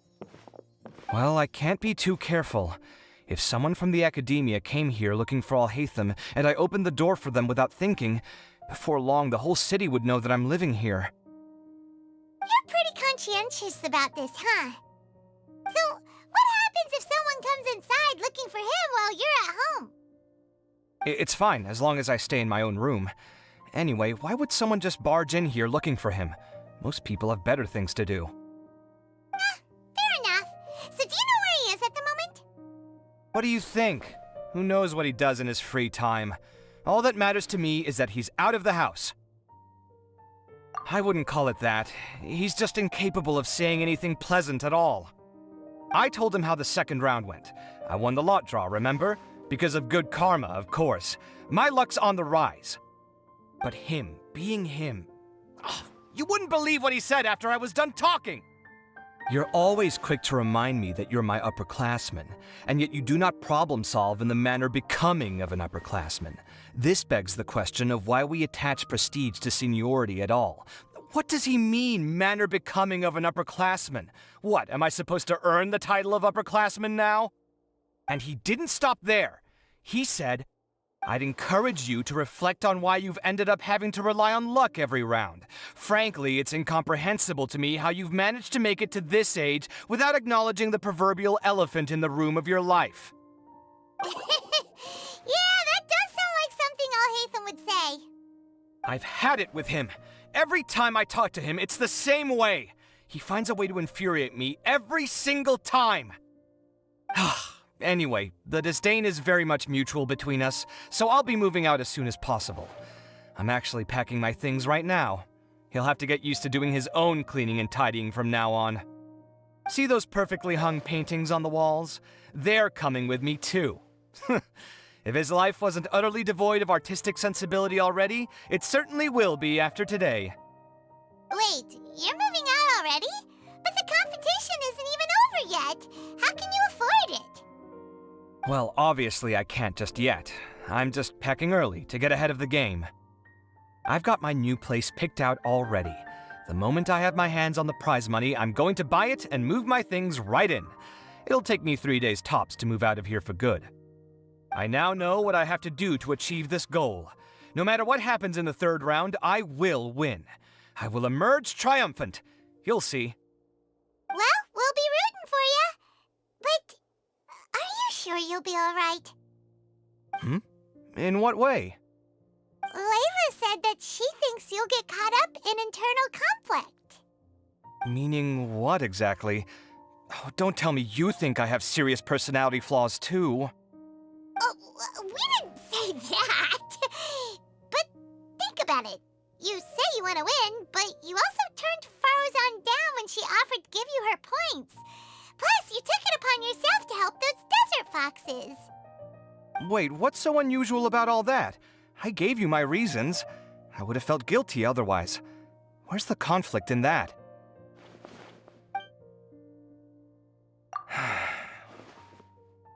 Well, when you put it like that, yes, why indeed? It's a good question. I guess it's just in my nature. Plus, if I just did nothing, then there'd be no escaping the blame if something bad came of it later down the line. But thinking like that all the time must make your life so exhausting. Not to mention that by helping out, you put yourself at risk. Fainting in the middle of the desert, for example. Was that really worth it? It's complicated. Look, let's maybe leave this conversation for another time. What was it you needed Alhatham's help with, anyway? Sachin? Huh. He did actually mention a Sachin recently. I remember he brought a few documents home that day. He was thinking out loud as he looked through them, making some notes and doodling as he went. He even suggested that I should take a look, but I didn't. Give me a moment. Let me go find them.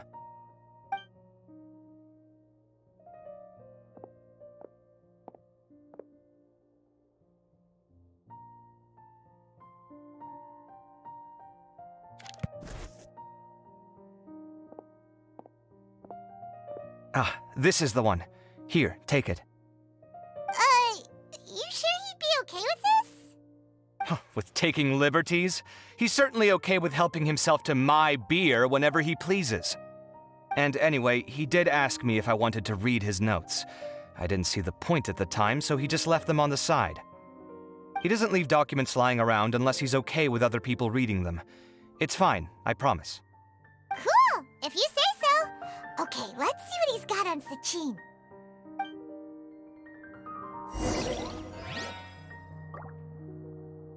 I fetched the documents for you. Feel free to look through them at your leisure. Did he leave these notes there on purpose? Or was this sheer coincidence? No. But if it wasn't a coincidence, then...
That was a lot of information. Paimon's getting a headache. So, to sum up, Sachin put the academia in charge of managing his estate and went off to do research, right?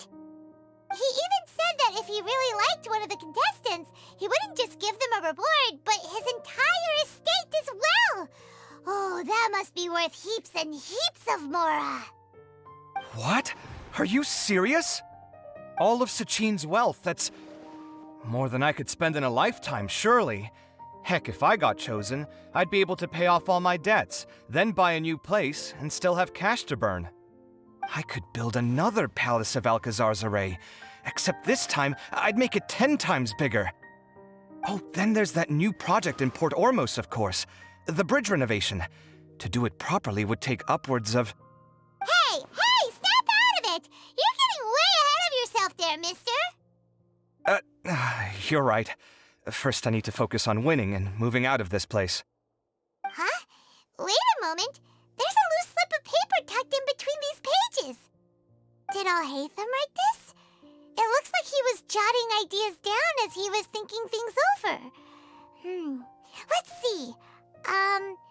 Two phrases have been circled. Sachin, dead or alive, unknown, and diadem of knowledge. Some of this stuff is just plain incomprehensible. Is this written in some other language? Let me see. Huh. I recognize this script. Give me a second. Lofty ideals may provide no defense at all against nihilism, but perhaps little decisions can.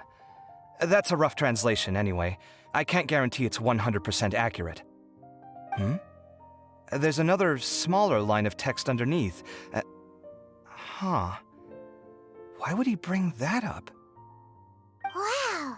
It's so cool that you can actually read this script! We worked together on a project once when we were students. The title was Decoding the Runes and Architectural Philosophy of the Ruins of King Deshret's Civilization. I had to familiarize myself a little with this script at the time.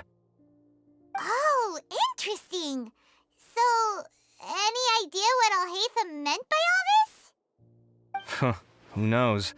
The way his mind works is one of the great mysteries of the world. Fair enough. Well, guess we've learned all we can here. Yeah, he better catch those crooks. But until then, let's just head out for a stroll.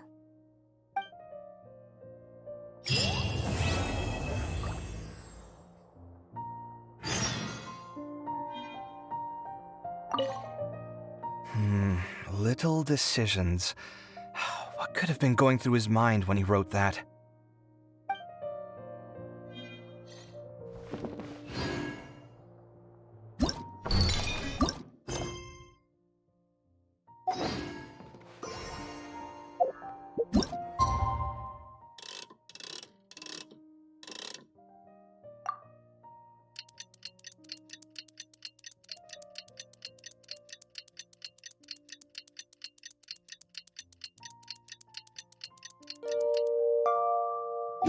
Paimon just heard that the Matra have arrested some Eremites who snuck into the city.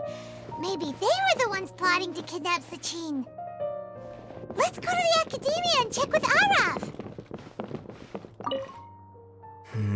Little decisions. What could have been going through his mind when he wrote that?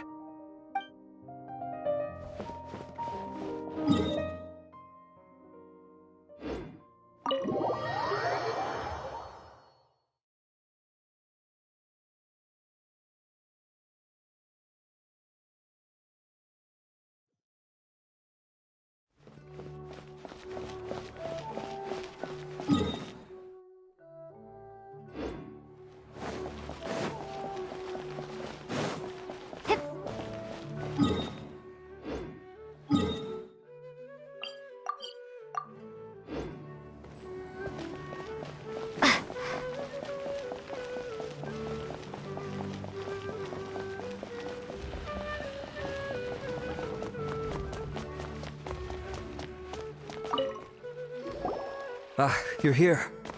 Sorry, I was just about to send someone to inform you. I only just finished interrogating the suspects. What did you find out? Well, lots of unexpected details, let's put it that way. The mercs themselves were surprisingly easy to catch. We just had someone dress up as Sachin and they took the bait.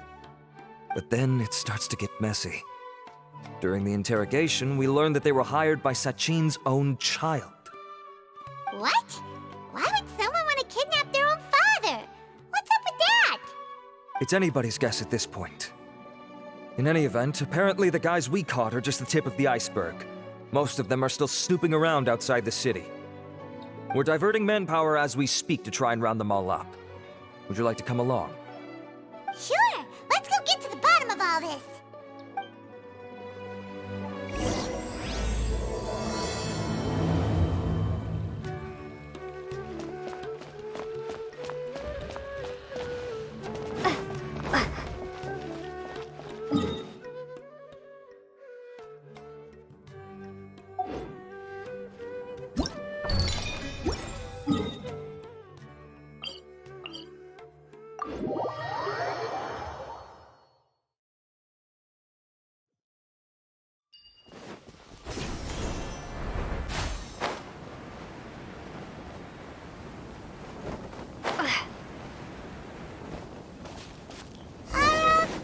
Are you sure this is the right place? Something feels off. I'm positive. But I don't understand why they're all unconscious on the ground.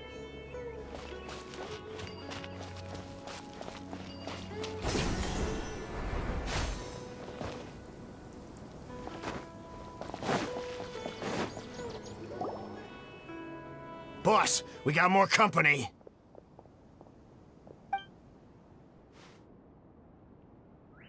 Look, we were just doing what we were paid to do. You're punishing the wrong people here. You want the real culprit? It's this guy. He hired us to kidnap Sachin. What happened?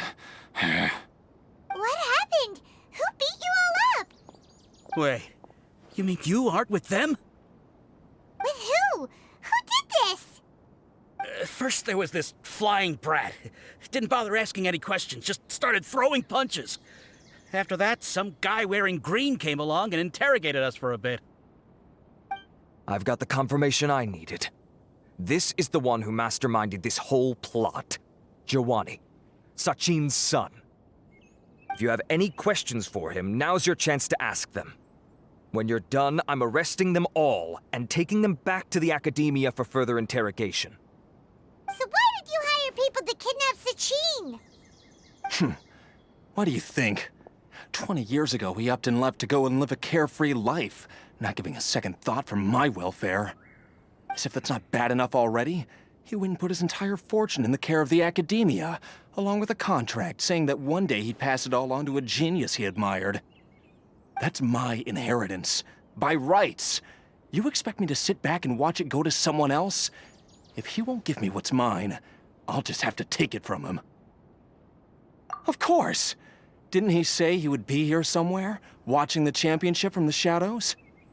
So, I figured I'd get some people to nab him. Then I make him change the contract. And if the Academia doesn't agree to hand over the goods, I make him publicly announce that I'm his chosen genius. No, the old fart knows how to stay hidden. I'll give him that. He's probably cooped up somewhere watching all this go on and laughing to himself. I already thought he'd gone mad 20 years ago. And who knows what a madman's truly capable of. Diadem of Knowledge? You mean that thing he donated to the Academia? Well, I can tell you that it's very expensive. He sold a lot of assets to purchase it back in the day.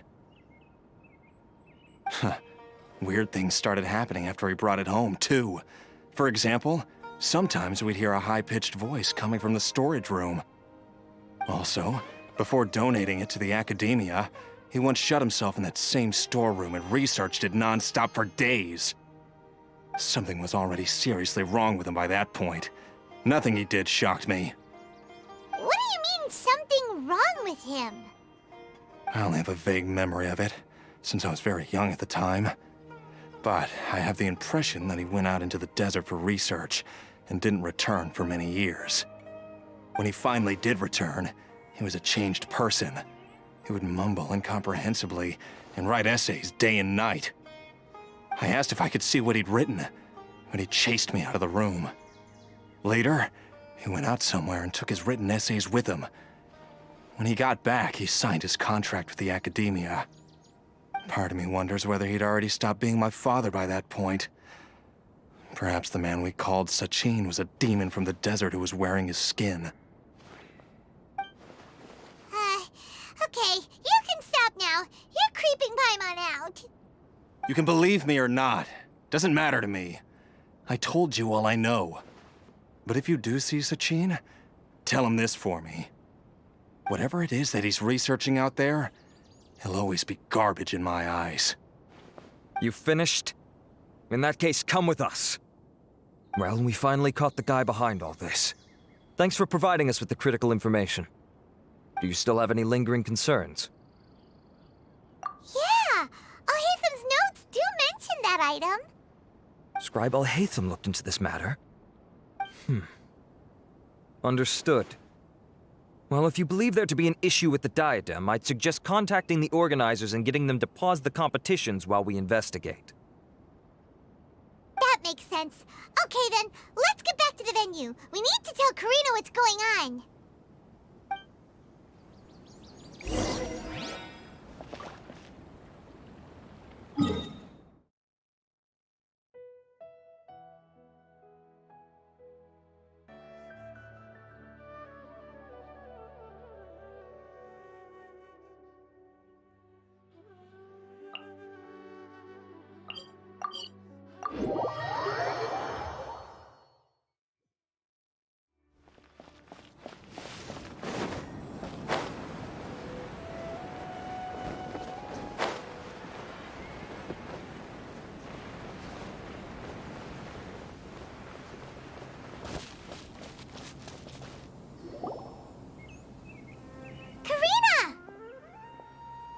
You're finally back.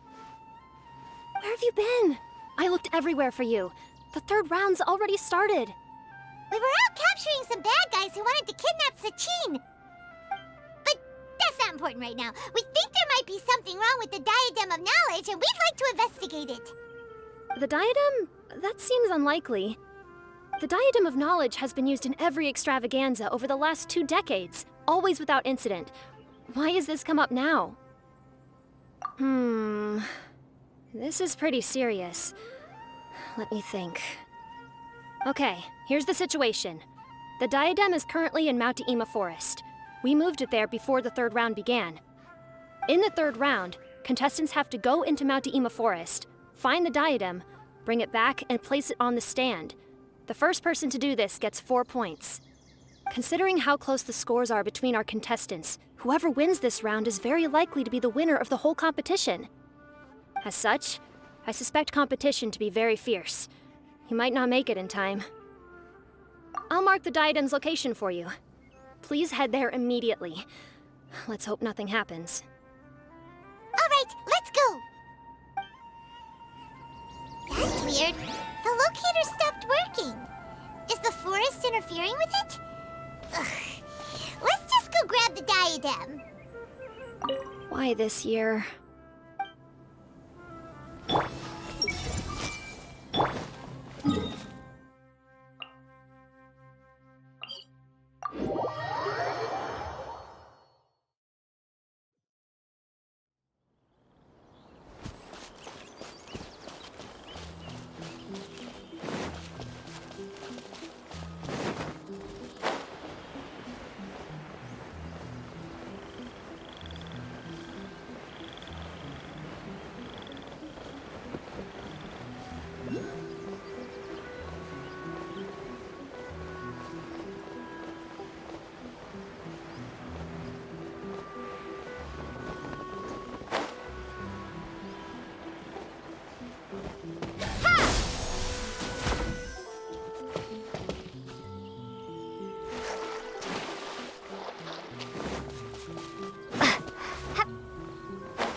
Uh-oh.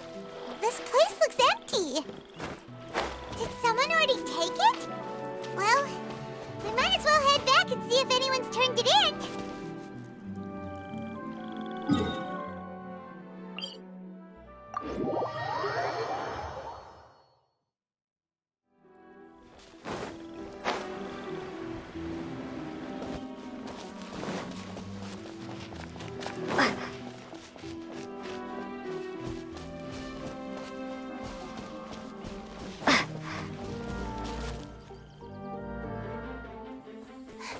Oh, looks like Layla has seized the diadem. But getting to the goal won't be easy.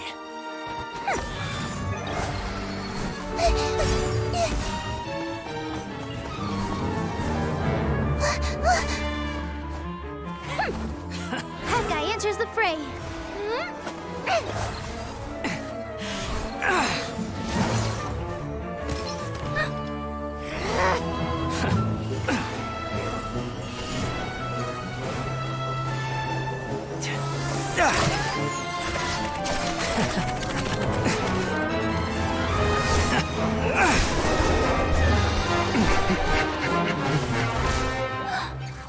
Arizon's device has gone haywire.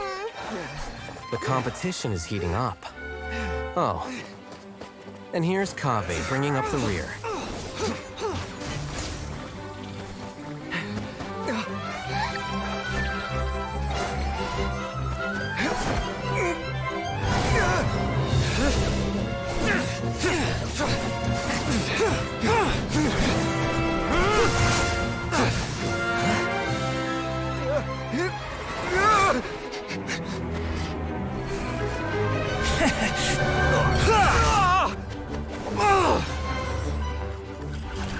It's Kaveh's toolbox!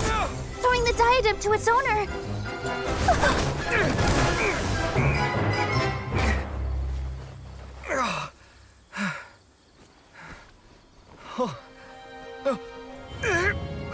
Yes, that's right. Put the diadem in place, and you shall gain all you desire. Who are you?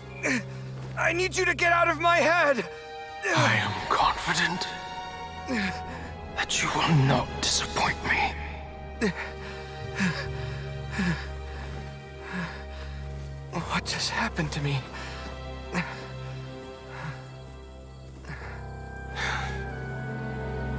Something's wrong.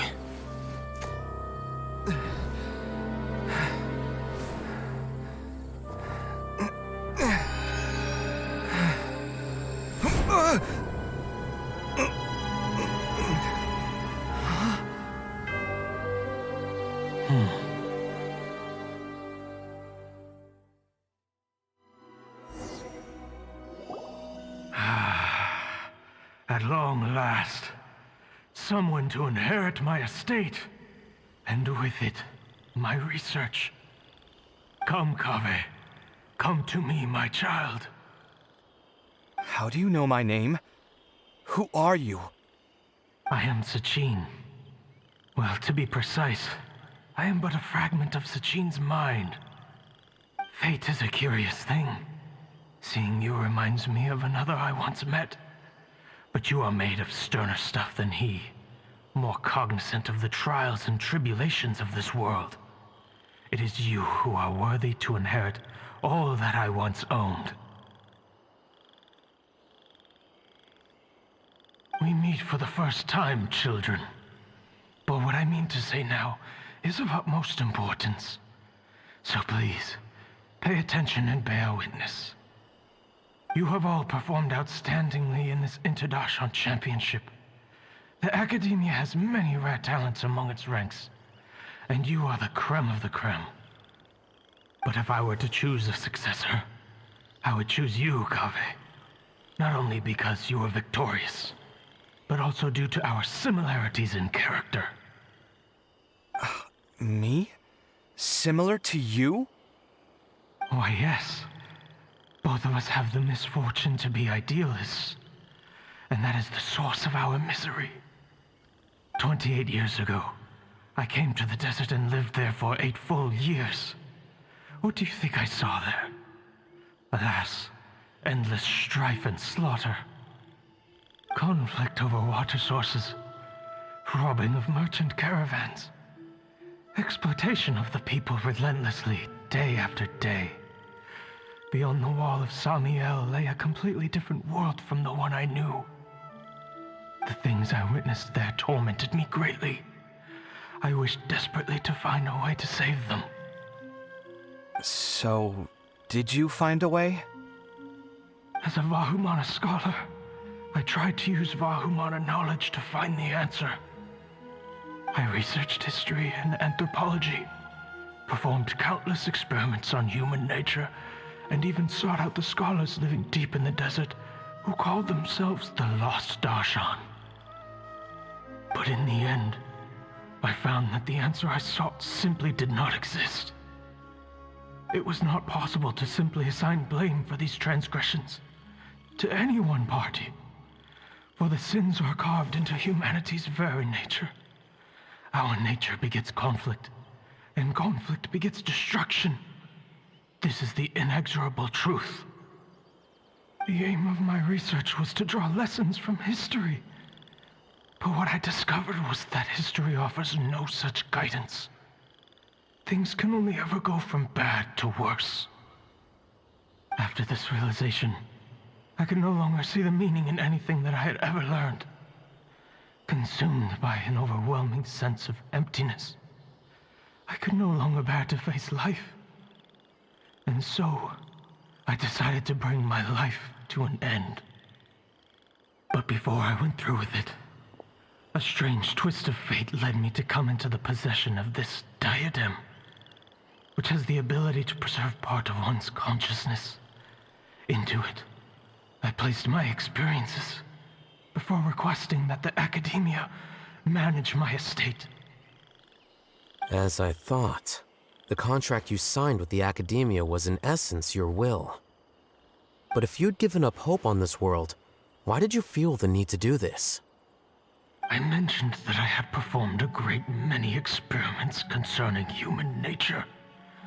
You may regard this as the very last experiment of them all. The Academia has no shortage of genius talents, nurturing the brightest minds of every generation. And so, with a handsome reward to draw out the worthiest of individuals, my hope was that one day I would find one who could untangle the mystery of human nature once and for all, and help to move the world onto a better path. I see. So you desired a successor who was not only a genius, but who also understood the suffering of ordinary people. Such a person would have a clearer understanding of humanity, society, and the world. Huh? But did you ever consider that wealth numbs the human heart to the pain in the world? Even an idealist may be incapable of following through on your wishes after inheriting your wealth. You are highly intelligent, yet you are not the sort of person who would understand my line of thinking. To me, this is also part of the experiment, part of my investigation into human nature. Whether my successor suffers as a consequence of my research, or succumbs to an indulgence in pleasure-seeking, my research will have progressed. I grieve the fundamental sickness of the world. I regret the unbearable weight of its history, and I lament the research that I failed to complete. And this, Kaveh, my dear child, is why you will be of great utility to me. You're absolutely certain that you want to give me everything you owned? For me to do with as I please? I have faith in what I see in you. Now wear the diadem, Kaveh, and complete the journey that I could not.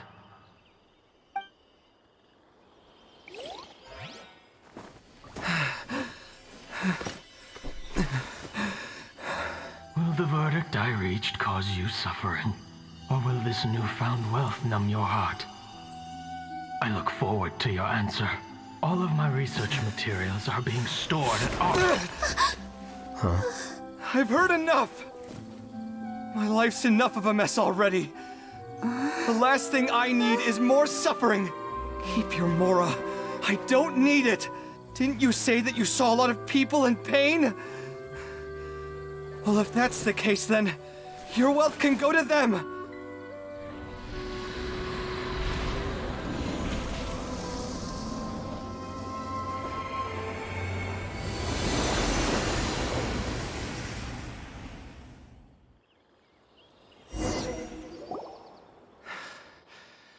I guess that'll be the end of that.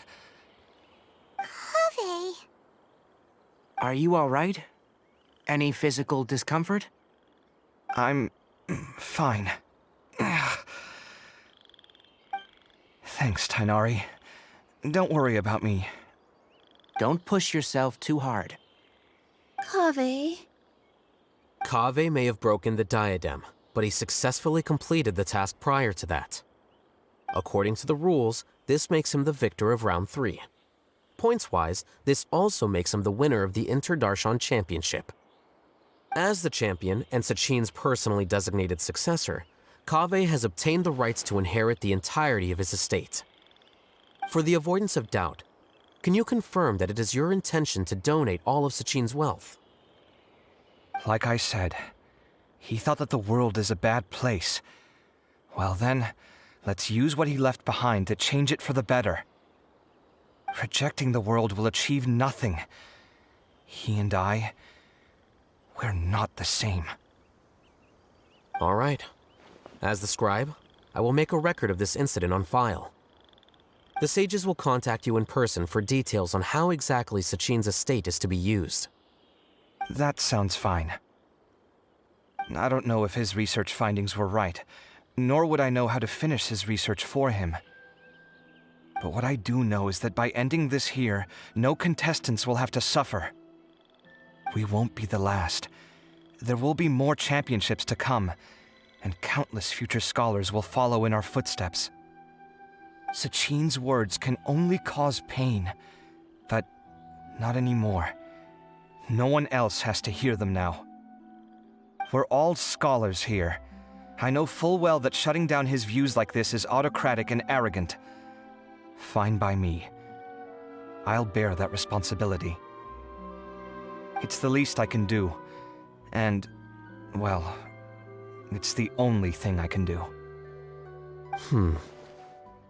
Well said.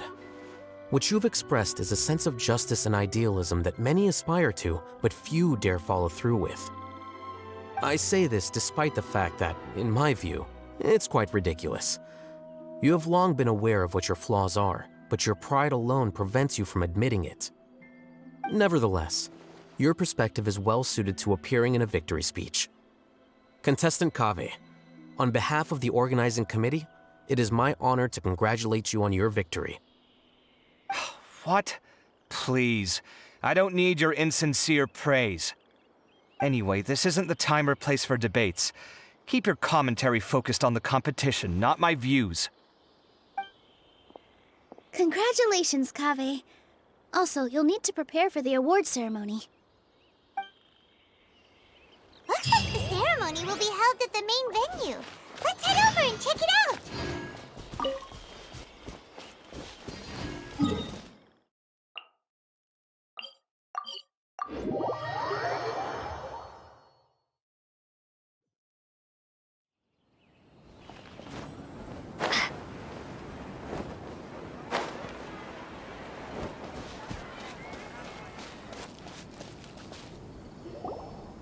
Thank you all for your excellent performance.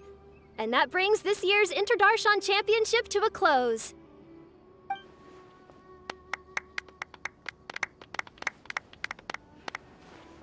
Finally, it gives me great pleasure to invite our champion, Kaveh, to the stage to receive his award.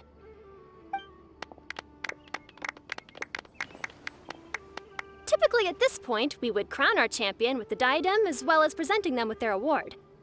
However, we have just received word that Kaveh has inherited Sachin's estate and made the decision to donate it all to charitable causes. Sachin's estate is getting donated? So much, Mora. And he gave it all up? Kaveh's generosity will give many struggling families the chance to change their lives for the better. Of course, without the diadem and prize money to present, this makes the award ceremony a little more concise than expected. Would you like to say a few words, Kaveh? I'm sure many of our audience, like myself, are curious to learn why you decided to give all this wealth away.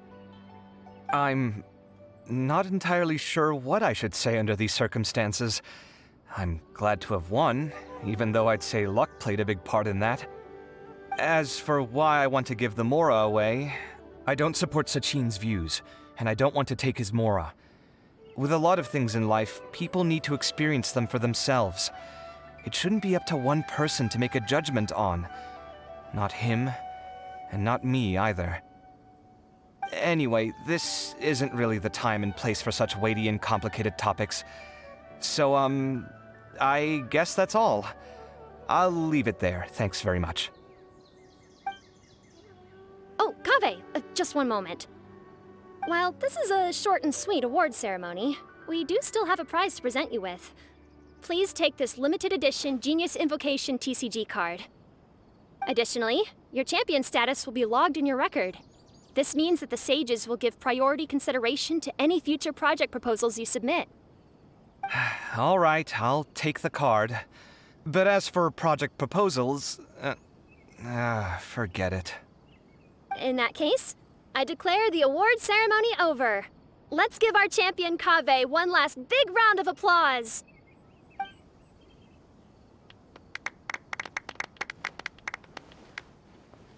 I still don't really get it.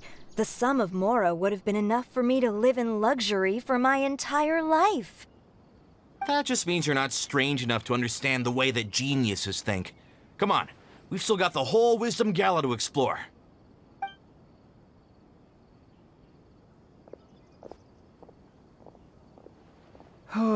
Glad that's over.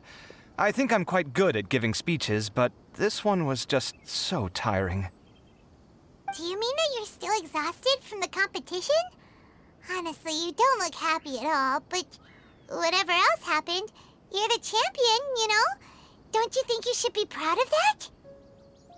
I suppose. Oh, wait. Sino said he wanted the card, didn't he? And now I have it, right here. So you're gonna give it to him? But if it's a rare one, you should be able to make a tidy sum of more off it. Why would I do that? It's of no use to me whatsoever. I may as well just give it to him. Could you pass it on to him for me when you next see him? Whoa, whoa! This is a super big deal! You should do it yourself! Come on, let's go find Sino. Huh? But I was gonna rest for a while longer. Hey, stop pulling my hair!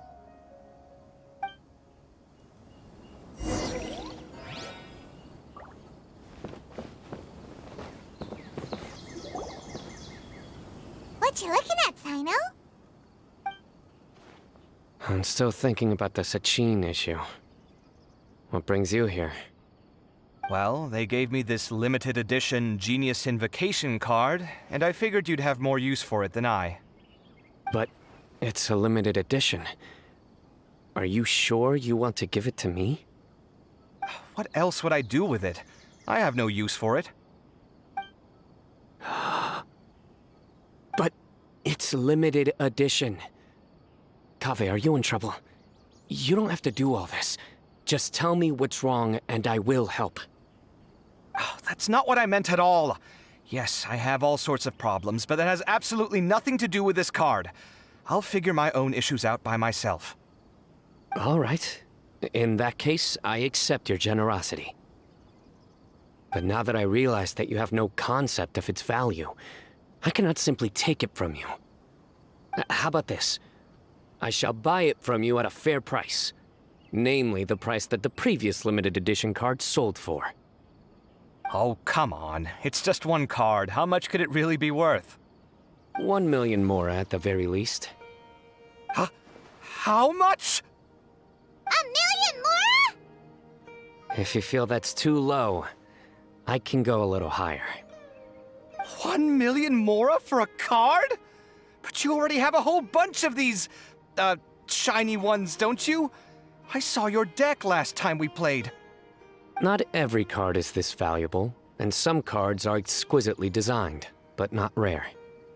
Huh. Well, I guess they must pay you plenty to be General Mahamatra if you're splashing out on things like this. But really, it's fine. I'd feel bad taking mora from a friend. Don't feel bad. I save a lot. I can spare the mora for this card. You don't spend all your savings on your hobbies, do you? You should watch that, you know. You definitely don't want to end up borrowing money in a moment of impulsivity. Living with debt is miserable. Sounds like you're speaking from personal experience. I guess you've been through a lot? I don't want to talk about it. In that case, maybe you're the one who should be listening to your advice. In any case, I, Sino, will take this precious card, and it shall join the deck of destiny. Kaveh, Come with me in a few moments to collect the Mora. Thanks to you, I have achieved my goal for participating in this tournament. All right, if you insist. Far be it from me to refuse your courtesy any further. Well, at least I'll be able to keep on top of my bills this month. Maybe I'll even have some left over. In fact, let me treat you all to a meal later. Bring Tainari and Kale, too. Well, this is what they call all's well that ends well. Paimon wonders how the other contestants are doing. Let's go check in with them, shall we? Since we're guest commentators and all.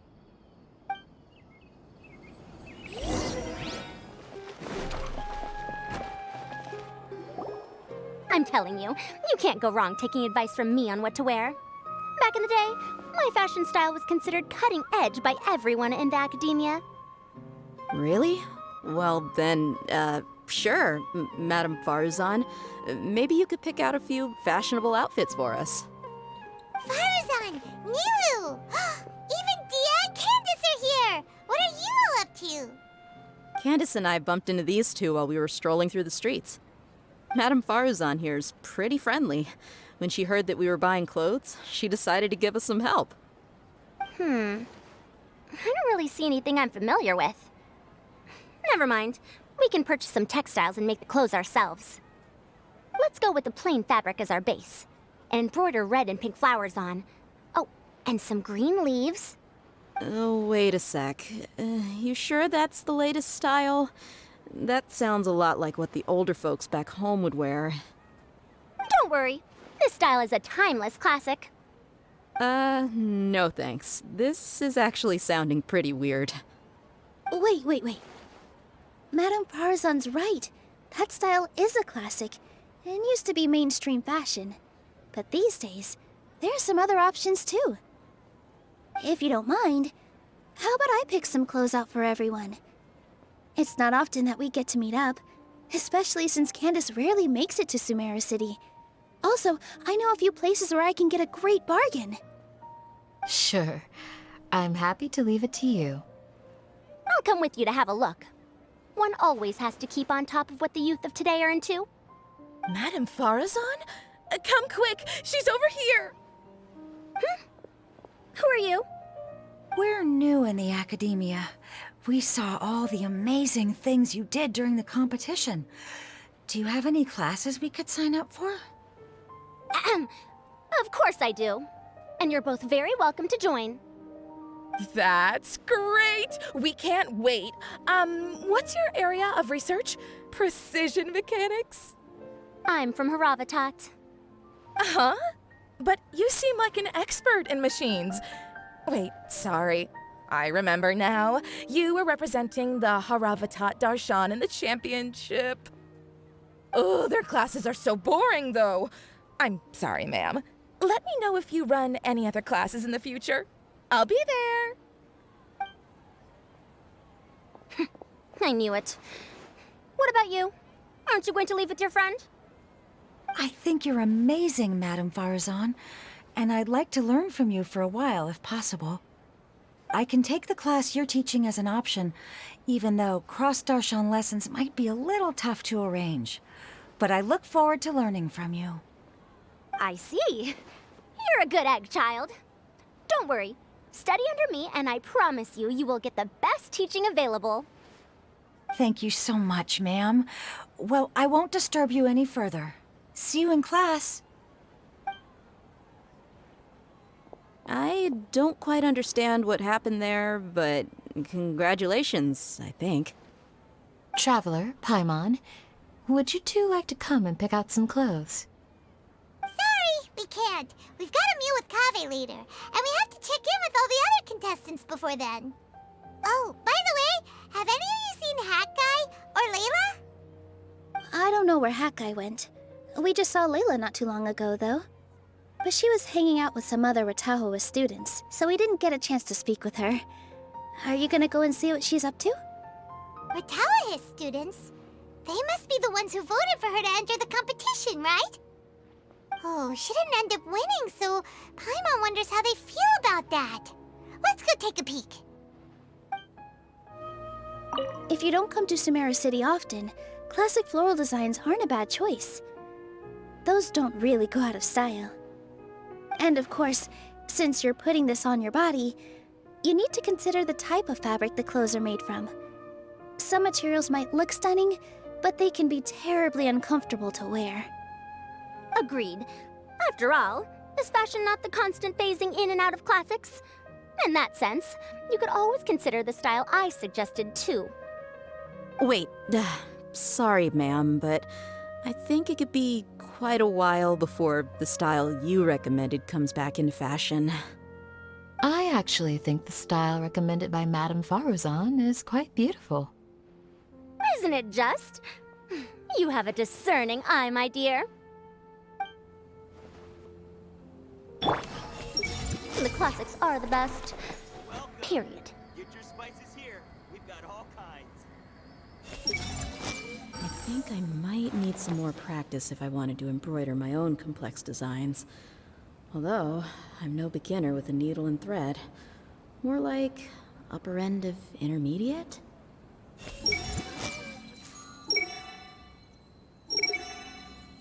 These clothes all seem a bit too flimsy. Is there anything sturdier? Dia and Candace are both pretty tall. That means they have a lot of options when it comes to clothes.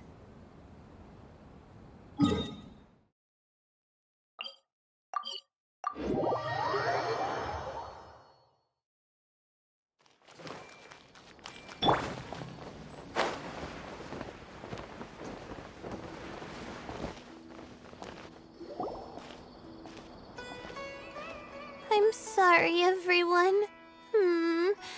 I could have done better in the third round.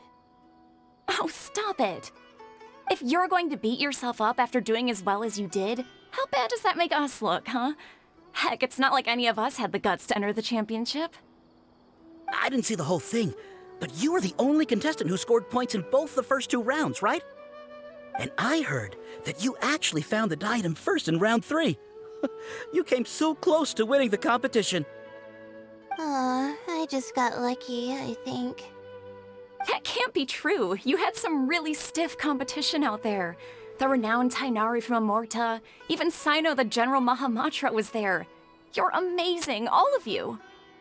Getting points off them is a huge achievement. The way I see it, people aren't exaggerating one bit with the nicknames they give you. You are a genuine genius. Aw, thanks a lot. But I really don't think I qualify as a genius. In the second round, for instance, I dozed off and somehow found myself beside the device when I came to. Ah, come on, don't be so hard on yourself. We've decided we're taking you out to celebrate, and that's final. Let's go. Cheer up, Layla. The rest of today's all about you. Looks like things are going well for Layla. This is great! We haven't seen Hat Guy since the end of the competition. Oh well, it's almost mealtime. We'd better go meet up with Kaveh and Sino now.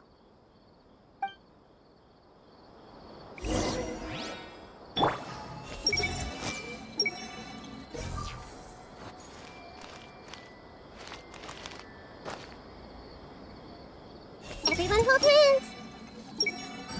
What a relief. Hey!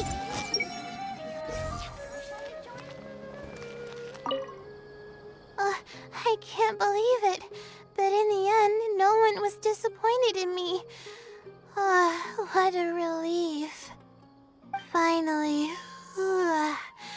I can get some good sleep.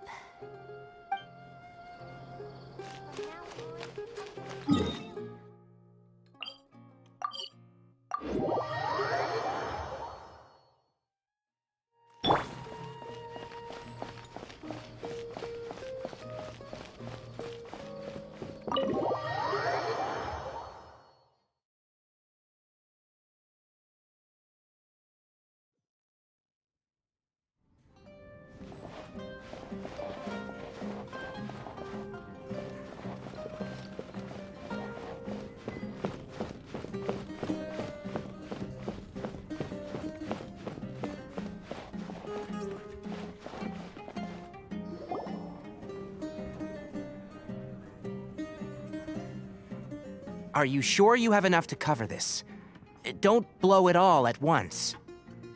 Don't worry, I budgeted very carefully, and this is well within my means. Anyway, I've lost count of how many times you've treated me. It's high time I return the favor.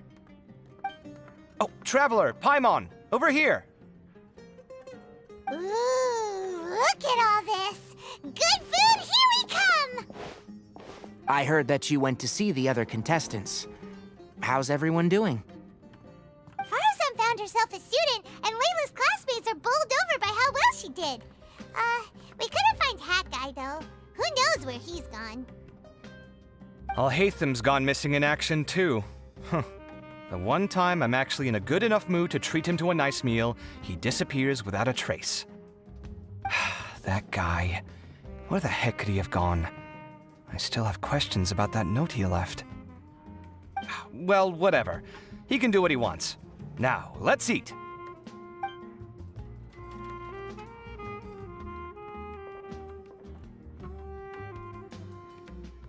You shocked me a little when you hurled the diadem to the ground. On further reflection, of course, it made sense, but at the time I was expecting at least some amount of deliberation. Sachin's voice started talking to me inside my head from the moment I picked it up. I could feel his emotions, too. It was a mix of despair and horror swirling around inside my mind. He bombarded me with his ideas relentlessly, like he was trying to brainwash me. It gave me a splitting headache that only got worse as he went on. Like I was saying at the time, his views are not necessarily completely without value. But if all his research does is lead to misfortune, then we're probably better off without it. If his forbidden research were to spread in a harmful form and cause people to suffer, the Matra would step in and ban it. I think you did the right thing. I suppose another way to approach it would have been to claim that you agreed to inherit his research, but give up the research as soon as you've inherited the wealth. But that wouldn't have been your style. I won't comment on his theories or experiments, but I don't believe that he was careless in his choice of candidate. He chose you. That means he knew what he was doing. Perhaps. I just think that if you accept someone else's things, you should honor their wishes. That's a good thing. It means that you have integrity. Thank you, oh my god, thank you. See, you get me, Kale. It's a good thing Alhaitham isn't here right now. He'd be quick to explain why you're wrong. Seems like you always include him in the conversation, even when he isn't here. Yep. No dinner with Kaveh is complete without a few words about Alhaitham. I sense that Alhaitham has in fact been here with us all along. He's here? Where? Why didn't you tell me? He lives rent-free in each of our hearts.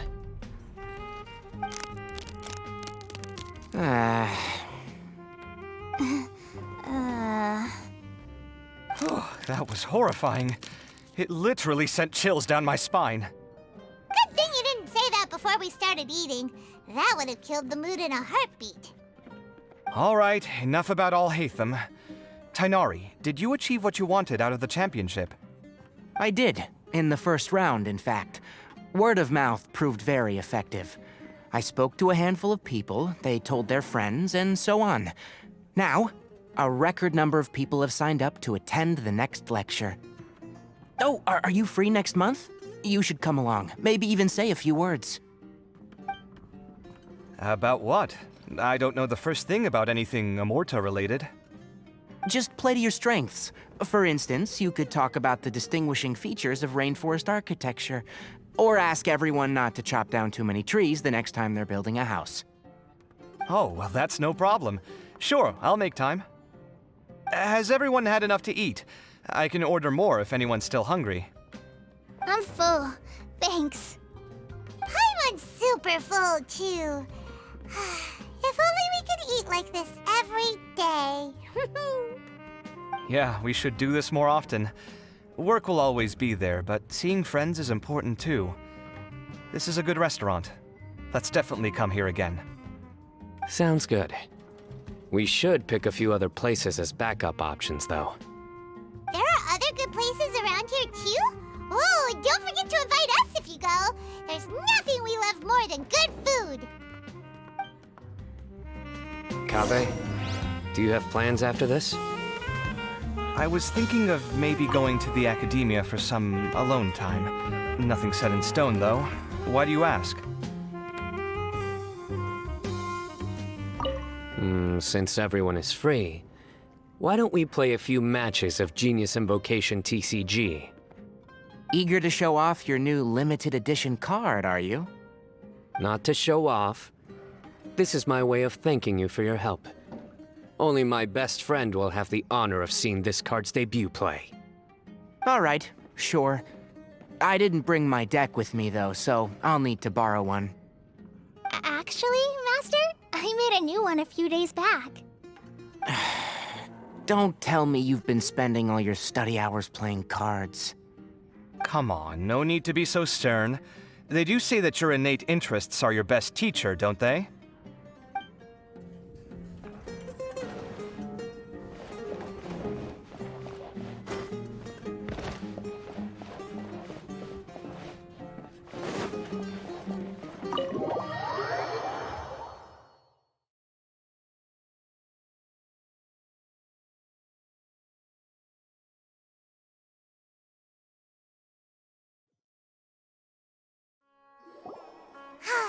Well, it looks like this Interdarshan championship's a wrap. All that stuff with Sachin and the diadem got sorted too. Have you still got anything else on your mind? Oh, right. Yeah, Sachin said that he placed his research materials at somewhere beginning with but Kaveh smashed the diadem of knowledge before he could finish. It might be dangerous if someone finds his old research stash, right? Where do you think it could be? Holy smokes, you're right! He said he spent all that time researching in the desert, didn't he? So it's very possible that that's where he'd leave all his suits. All right then, let's head off to Aru Village and try our luck!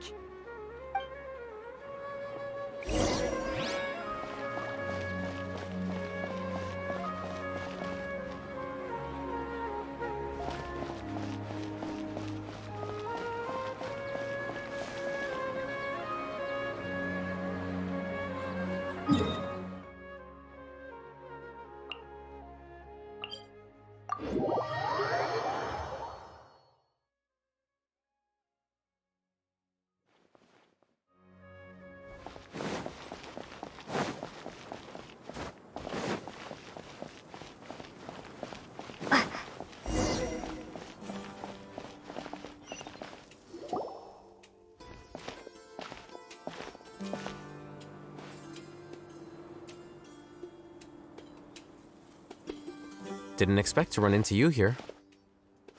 Oh, hey, Thumb. What are you doing here? And what are you reading? Are those? Sachin's notes? Yes.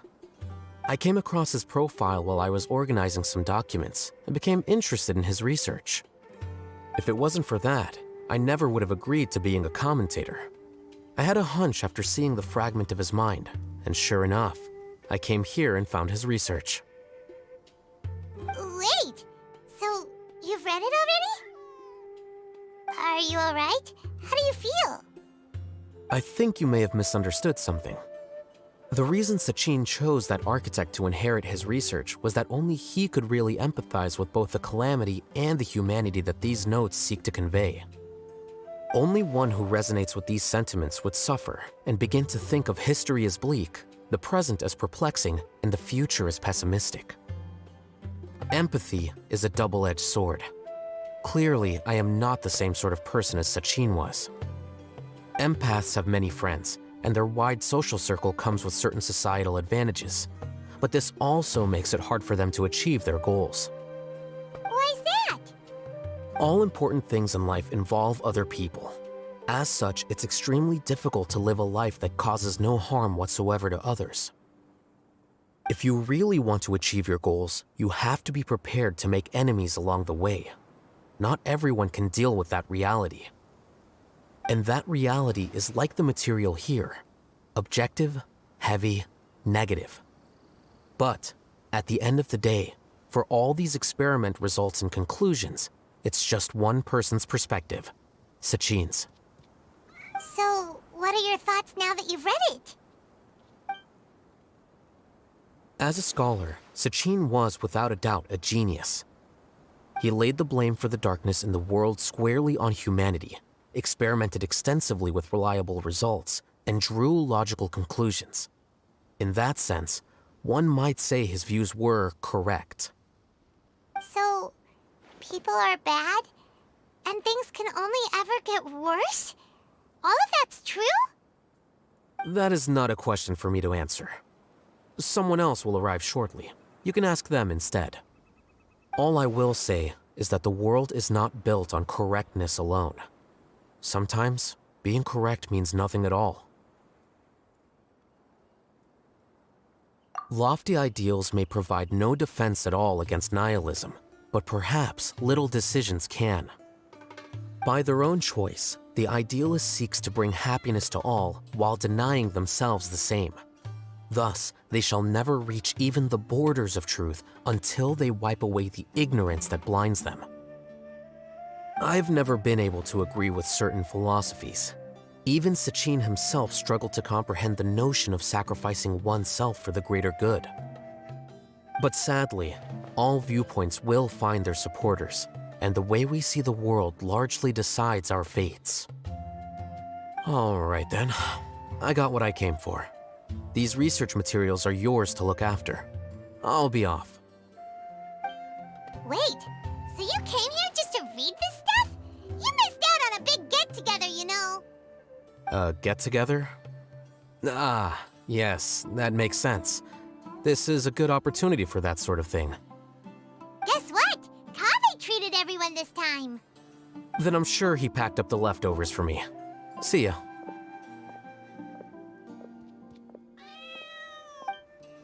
And there he goes. Well, it seems like he really wasn't affected by this research. He said that someone else would answer our questions. Who do you think that'll be?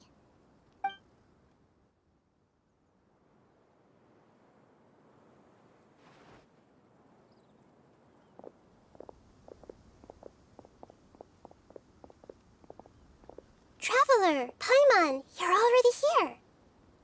Nahida! Oh, and that guy.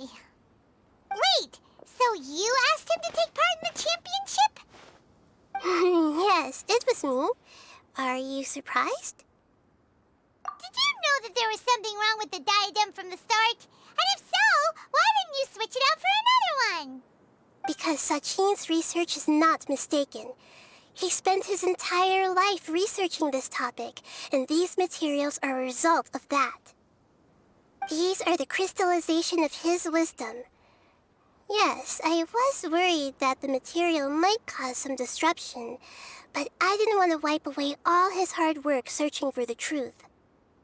So instead, I had Hat Guy here help me keep an eye on things. Seriously? I think you can stop calling me that now. Why? Don't you like it?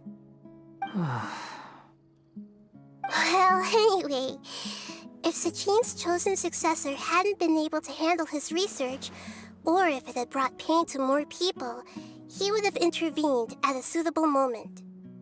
And after all that, the person Sachin chose turned his nose up at his life's work. Pretty hilarious. I was also hoping that this could be an opportunity for you to learn how to interact with people normally. But it looks like that didn't work out. That wasn't necessary. I'm still paying you back for your help. And the last thing I need is more reasons to be indebted to you. Nahida, what did you mean by Sachin's research is not mistaken? Does that mean that you approve of his research? Put it this way instead. Truth to me is like a shroom boar. Some people only see the mushroom on the shroom boar's back, and they conclude that the shroom boar is a mushroom. Others see only the shroom boar's body, and they declare that the shroom boar is a boar. Still others look deeper inside, and determine that the shroom boar is meat. These conclusions are all correct in their own way, but none of them objectively describe the shroom boar. Paimon kinda gets it, but also not really. The world is the same way. No one, not even I included, can understand it in its entirety. All of us are somewhere on the path toward truth.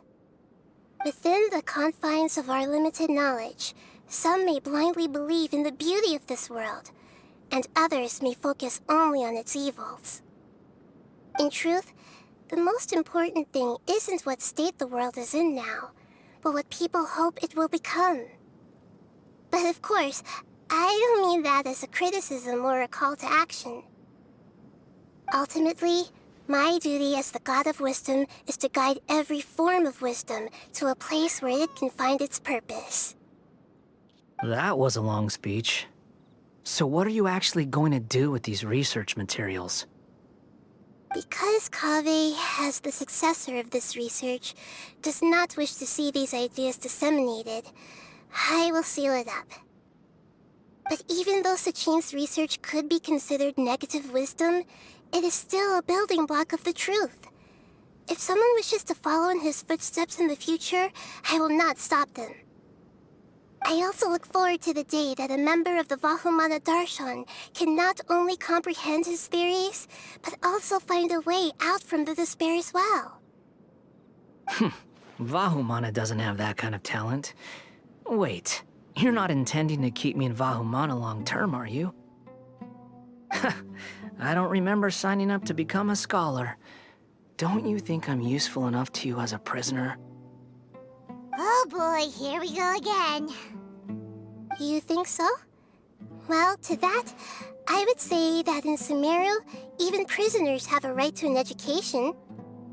I hope that your studies in Vahumana will help you deal with your own fate and learn how best to settle old debts from your past. I will review your final thesis myself. I'm expecting great things from you, Mr. Hat Guy.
Where were you while the rest of us were eating together?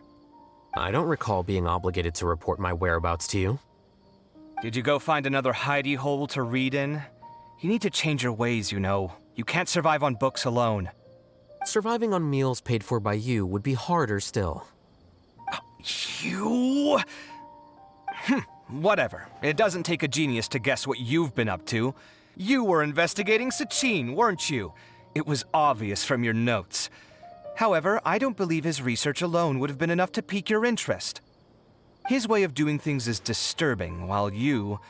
Well, to be fair, your philosophy disgusts me too, but you and Sachin are nothing alike.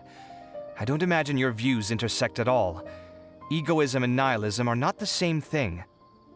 My personal interests aside, Sachin's legacy is not entirely meaningless. He conducted experiments on a great scale and left his findings behind.